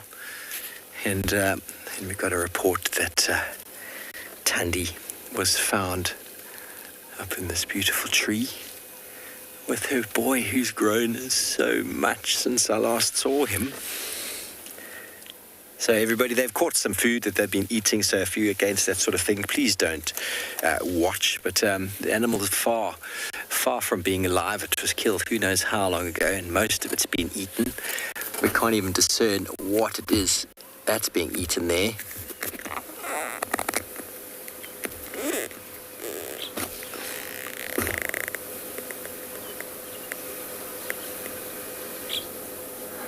Probably not enough for them to be here again this afternoon. Sandeka, it happens like that, though. It happens like that when it rains cats on this midweek Saturday. It's Wednesday. What if midweek Friday, isn't it? Friday is Wednesday. I don't know. Anyway, it's definitely cats all over the place today. Tristan starting with his lions, and Mo getting lions. And then us getting lions, and then 2 leopards, and then another 2 leopards. Quite incredible. Quite incredible, to say the least.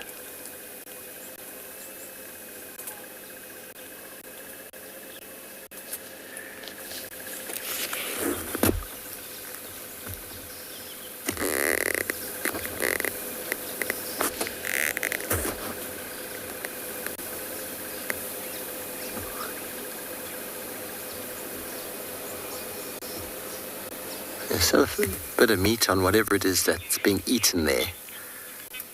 But it's hard to say exactly what it was. But I'm going to send it to Tristan, who's found something. It's not a leopard this time. It was rather small.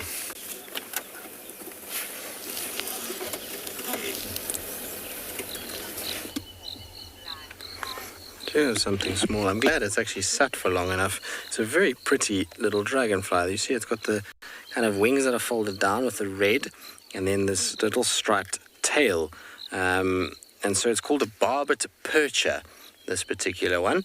And then there's also another really cool one that's to the bottom right of it, one with a little blue abdomen, that is known as a Lucia widow. Now, the Lucia widows I've never actually seen here. The barbet perchers I've seen before, but the Lucia widow not so much. Do you see it there? There it is, sitting right there. They're very pretty because they have this striking blue abdomen section with these jet black wings and a little white spot on the edge of the wings, and they're chasing each other all over the place. There's quite a few of them that are perched at this little sort of flooded area amongst the barbet percher. And then there was also a scarlet dropwing that was here just now, that's flown away. I can't see that anymore. And one other which I wasn't able to ID. I think it's just fascinating to watch when they sit like this and they kind of wait. And obviously what they're waiting for is mates, and then they start to kind of interact, and eventually they'll then lay their eggs in the water itself, where the little larvae will develop and do its thing as basically a little predator inside there, finding all kinds of food sources. From there they eventually will hatch. They're quite amazing looking things. Are dragonfly nymphs. Arkwind, it is a pretty red dragonfly. It's not as red as some of the others can go because it's got that little yellow-black tail that you see there. Some of the other ones are red throughout. I'll try to find the one that I always think is the most red of all of them. Just give me 2 seconds. I need to find it in my book. Where are you now?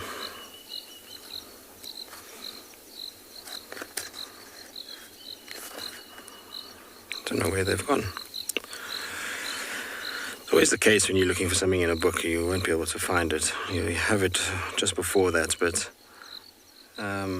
afterwards, not so much. But if you have a look here, these kind of orange-winged dropped wings are probably one of the most intense red colors you'll find. So if you look at the actual photograph, not the image itself, I mean, even though these are photographs that are on a page, these are dead specimens most of the time. But if you look at the live one on the bottom left, it is almost like a hot orange red color. Even the eyes, the face shield, amazing coloration on these little drop wings. Cool, eh? Very, very bright red. Like I say, fascinating creatures, these little things, and often find them in these little flooded sections like that. And if you just take the time to look, because most people will just drive past you and don't look around, you'll notice how much life is actually abounding when it comes to these dragonfly species. But for those of you that just wanted to get the actual name, so that's the one that we've got that's red, the barbet percher. You see it's got the red head, red sort of wing area, and then the tail that comes back is that little black and yellow with striped pattern. They, like I say, as it says here, generally along grass and sedge-lined still water pools in floodplains and seasonal marshes, which is exactly where we're at right now. And they occur pretty much from on the eastern side of South Africa. And then the other one, the little blue one, I'll show you now. It's not far from here. There we go. Is this little guy over here, called a Lucia widow. This one's wings are still coming out. And starting to kind of fill with fluid, so it's not the exact way that the wing looks. But you see the little white dots that I was telling you about, that jet black, and then this sort of midnight blue that fades into this beautiful light blue color over there. And again, same habitats, always on sort of seasonal marshes. And you can see the difference between the male and the female is amazing, isn't it? How dramatic the color difference is. Very, very cool though to see. Always love watching these guys. Nice. All right. Well, let's carry on. Let's leave our dragonflies to themselves. We have had zero luck with two things. One was we did go to the hyena den. It's inactive. This is the second time I've been there. No sign. And the other thing is that there's also no sign of Columba. I wonder where she is. Maybe Steve needs to come and drive around since he's had all the leopard luck this morning. See if we can find the princess. Talking of Steve, he's with Columba's mom and her current cub, so let's send you across to him. Yeah, well, thanks, Justin. Lots of leopard luck this morning. We did have some tracks this morning of a female leopard around Quarantine, but they weren't very fresh. They were from probably yesterday morning. We didn't check that area, so there was a bit of insect activity on top of them. There was genet activity, millipede activity, and so that means the animal could be far away. It wasn't steaming, as we like to say, when we find fresh tracks. Not as steaming as the tracks were when these leopards were found. But it happens to us all the time, doesn't it? Some days we have the luck and some days we have none.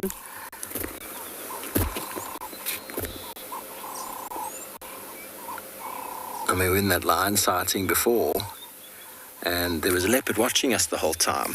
The locals is Tumatwan for Sibui, the Silvermarine south of the cut line.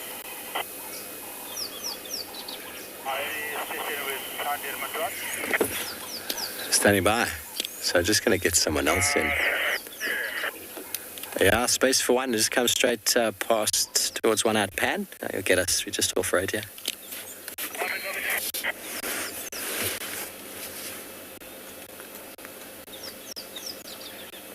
He's using the side of the teeth, the carnassial teeth. Carnassial teeth are those cutting teeth on the side of dogs and cats. It's the definition of carnivore. All carnivores have got the carnassial teeth, which are used for cutting, or cutting mainly. We've got molars, so flat, so for grinding. Look at all the herbivores. Their teeth are in different designs of grinding. Grazers are normally quite flat, or browsers are normally quite sort of angular, sort of diamond shape to help break up the vegetation. Leopards don't really have grinding molars. They cut and shear and rip, and there's really not much in the way of chewing their food. They just swallow it. As you've probably, those of you who've got dogs at home will know, that doesn't touch sides. It's straight in. Marcel's laughing. If you've ever fed a piece of meat to a dog, the dog swallows it quicker than you can imagine, and you think to yourself, you didn't even taste it, you cheeky dog, and now you're looking at me as if you expect more. If we did that as children, swallow your meat so quickly, we'd be told, well, there's your dinner, no more for you. And we learn to appreciate it a bit more, don't we? Now, you see, Tandi's clearly had food. She's allowing her cub to feed. It does obviously take a lot of her willpower to sort of move out of the way and allow him to do his thing.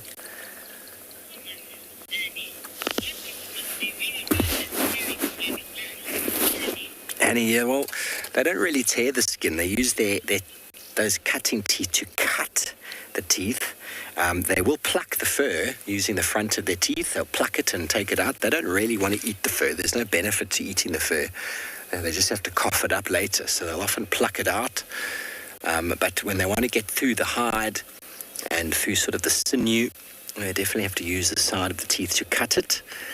And then they will swallow it whole, big chunks at a time. And you can tell by the way that he's sitting that he's eaten a fair bit, because his belly's uncomfortable on the log.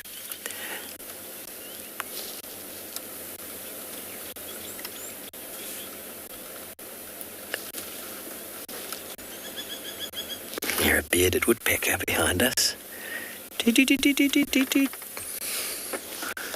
I enjoy my woodpeckers.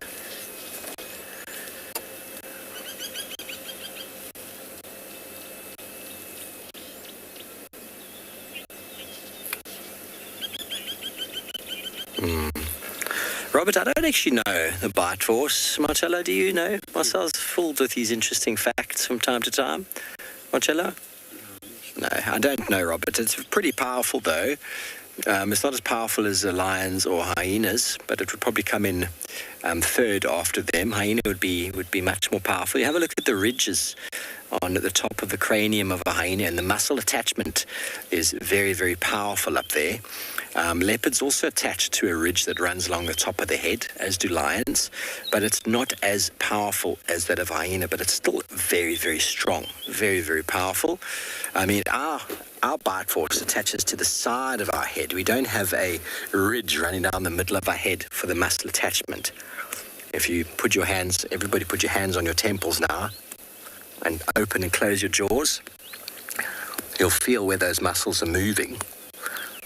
Now, a lion and leopard, if they put it on the top of their head, because the ridge runs right down the middle, and that's where the muscles attach there, so there's a lot more sort of length, a lot more leverage, and that's what enables them to have a very big bite force.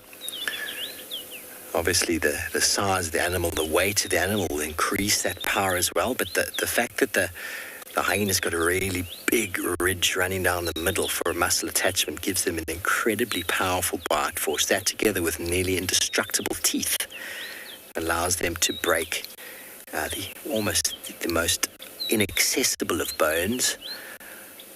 Where leopards will break bones, but the big, strong, heavy bones are left behind, uncrackable.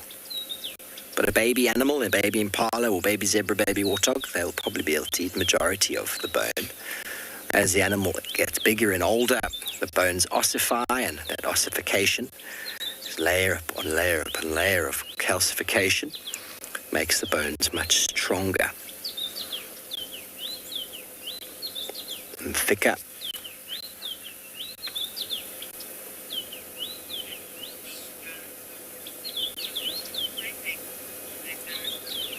Dan, a cool sighting indeed. We are very blessed with what we get to see out here.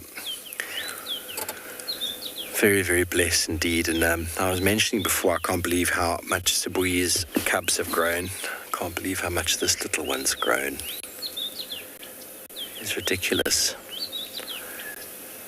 When did we first see him? Marcello, you were here, weren't you? April 2020. April of last year. I was in Ngala. You were in Ngala. April of last year, somewhere around there. James spot. It's just a little ball of fluff. I spent a bit of time with him in June and July. Managed to track him down a few times. And then we didn't see him for some time. Thandi moved over to Torchwood. We didn't have access there, and she kept going across. We knew he was still alive because we kept finding the tracks. And then I came back in September, and you couldn't tell the difference. You thought Thandi was being followed by another adult leopard, the size of the tracks.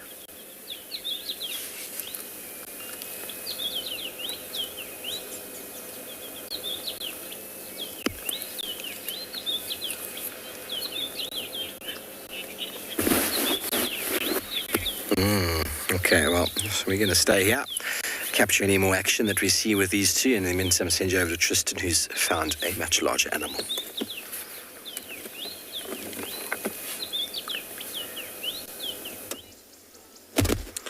We do have something tall, but what I really wanted to show more than the giraffe is we talk about this Jackalberry Ongari Catliner, and we always say what an incredible specimen of a tree it is, and here we can get a really good sense of scale.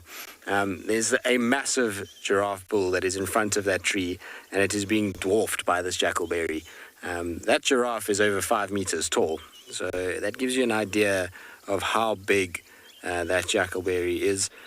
We often, like I say, refer to it as the largest Jackalberry that we have here, and it's always so difficult on a camera to give it scale. But when you've got something like a giraffe standing in front of it, it really does help in being able to show you just how magnificent this particular tree is.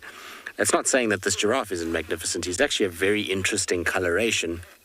He's got a beautiful dark spotted pattern, or dark sort of blotches, but very, very white in between those blotches, and then a very white face as well. It's almost like his face has kind of been dipped in paint. It's very light in coloration. Normally giraffe that have these dark blotches like that, their facial kind of features are often a lot darker than what this one is. You see how white his head is? Very interesting, isn't it? It's almost like partial kind of leucism on the head itself. Very little color pigments across the bridge of the nose, around the base of the ossicones, and even the lower jaw itself. Those spots there are much lighter in coloration than the rest of the body. He is very pretty. Like I say, unique in many respects. Must be an old fella, though. If you look at the bony deposits on that forehead, his face is all knobbled and gnarled, which means that he's led a fairly good life. That coupled with his ossicones themselves looking a little bit worse for wear too. I wonder if he does have partial leucism. Because even the ossicones, they're not as black as they should be right on top. They're almost a grey colour up there. There's kind of flecks of white through it, which is very unusual. I mean, he's not ancient because his ears are fairly good. And the rest of his body condition is nice. So he doesn't have a huge amount of scarring. Very interesting colours. Even his legs to a degree. You look at the back legs, they go from very, very dark to like a caramel colour, which is weird. Laurie said giraffes always look so unbothered. Well, they generally aren't bothered by much. They only really have to worry about lions, and even then in this area the lions are pretty good. They don't actually chase the giraffe too much at all. Just looking at his back legs, it's so weird. Some of his markings change mid-spot. They go from dark to light. And weird colorations that this giraffe has got.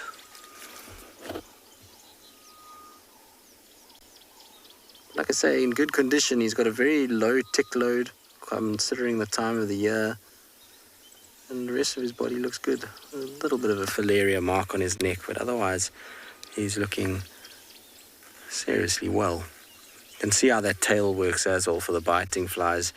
Beautiful long tail that kind of flicks around, and that covers the back legs, the rump, and then towards the front legs. Now anything that lands from the front legs up to the neck, movement of the neck itself will disturb those. So he's able to actually keep pretty much most flies off him between the tail and his long neck being able to reach towards his sort of chest area. And they can stay quite comfortable. It's the advantage of having nice long tail hair, is that it keeps pretty much everything away when you need it to. Are you enjoying the shade of this tree? Seems like he is.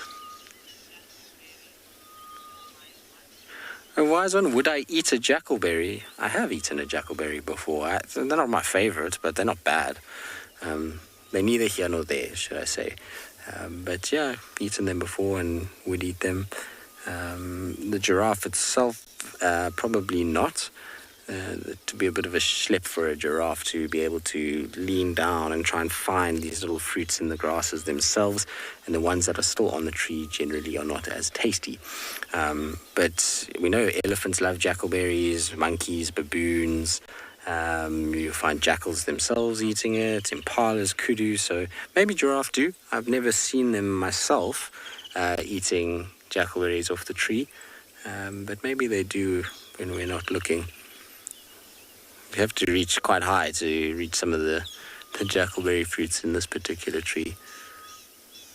Amazing.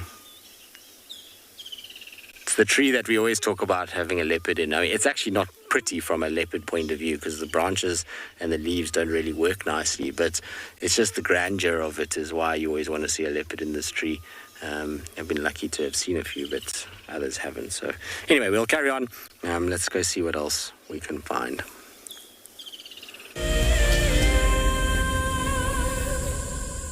Have you been watching Wild Earth and dreamt of being right there on safari with one of the guides? Well, now you can. Wild Earth is offering you a chance to buy a ticket to dream.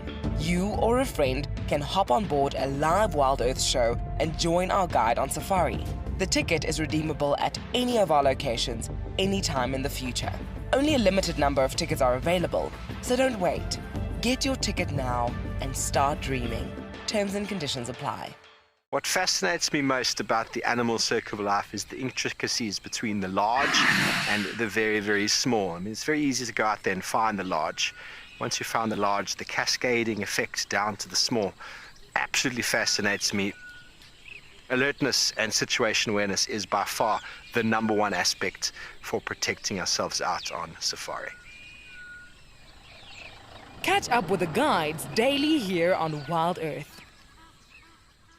This is Rusty. He's my favorite vehicle and we've been through all the good times here in the bush. Now, if you feel a connection to Djuma Game Reserve like I do, then we have a fantastic opportunity for you. You can have your name engraved on a brushed metal plaque just like this one, and we will attach it to Rusty so you can always be with us on safari in spirit. We will even send you a digital photograph once your plaque is mounted on Rusty. Spaces are limited, so grab your spot now.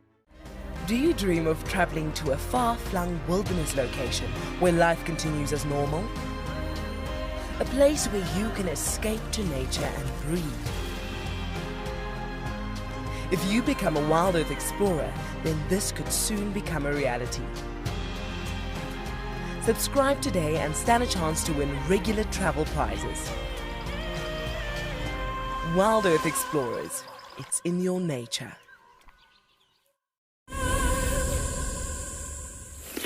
Welcome back, everybody. Well, the little cub dropped whatever it was eating on the ground. Tani went down to collect it.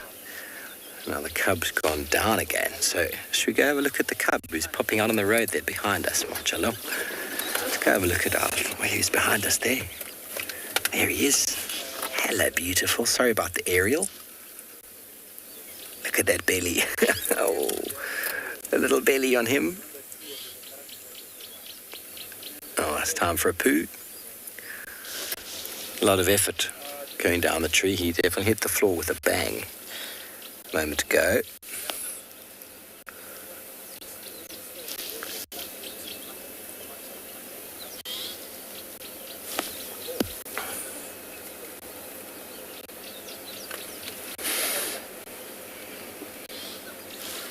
It's behind the car. I do apologize if we get any of the vehicle in shot. Remember, this is all live. Do we have another vehicle in the sighting? There he is. There you can see he's got two spots on the right side and two on the left, spaced apart. That should be quite a nice, easy, almost like a three spot with the middle spot missing. Very good. So he's probably just going to hang out on the bottom there. While Mum decides, well, you lost your food, I'm going to feed on it. You can see Tandi's very characteristic left ear.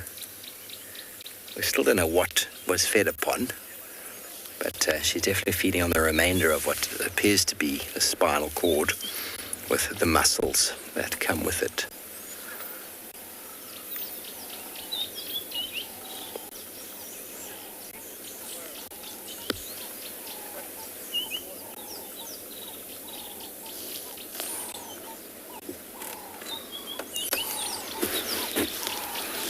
What a leopard morning, cat morning it's been.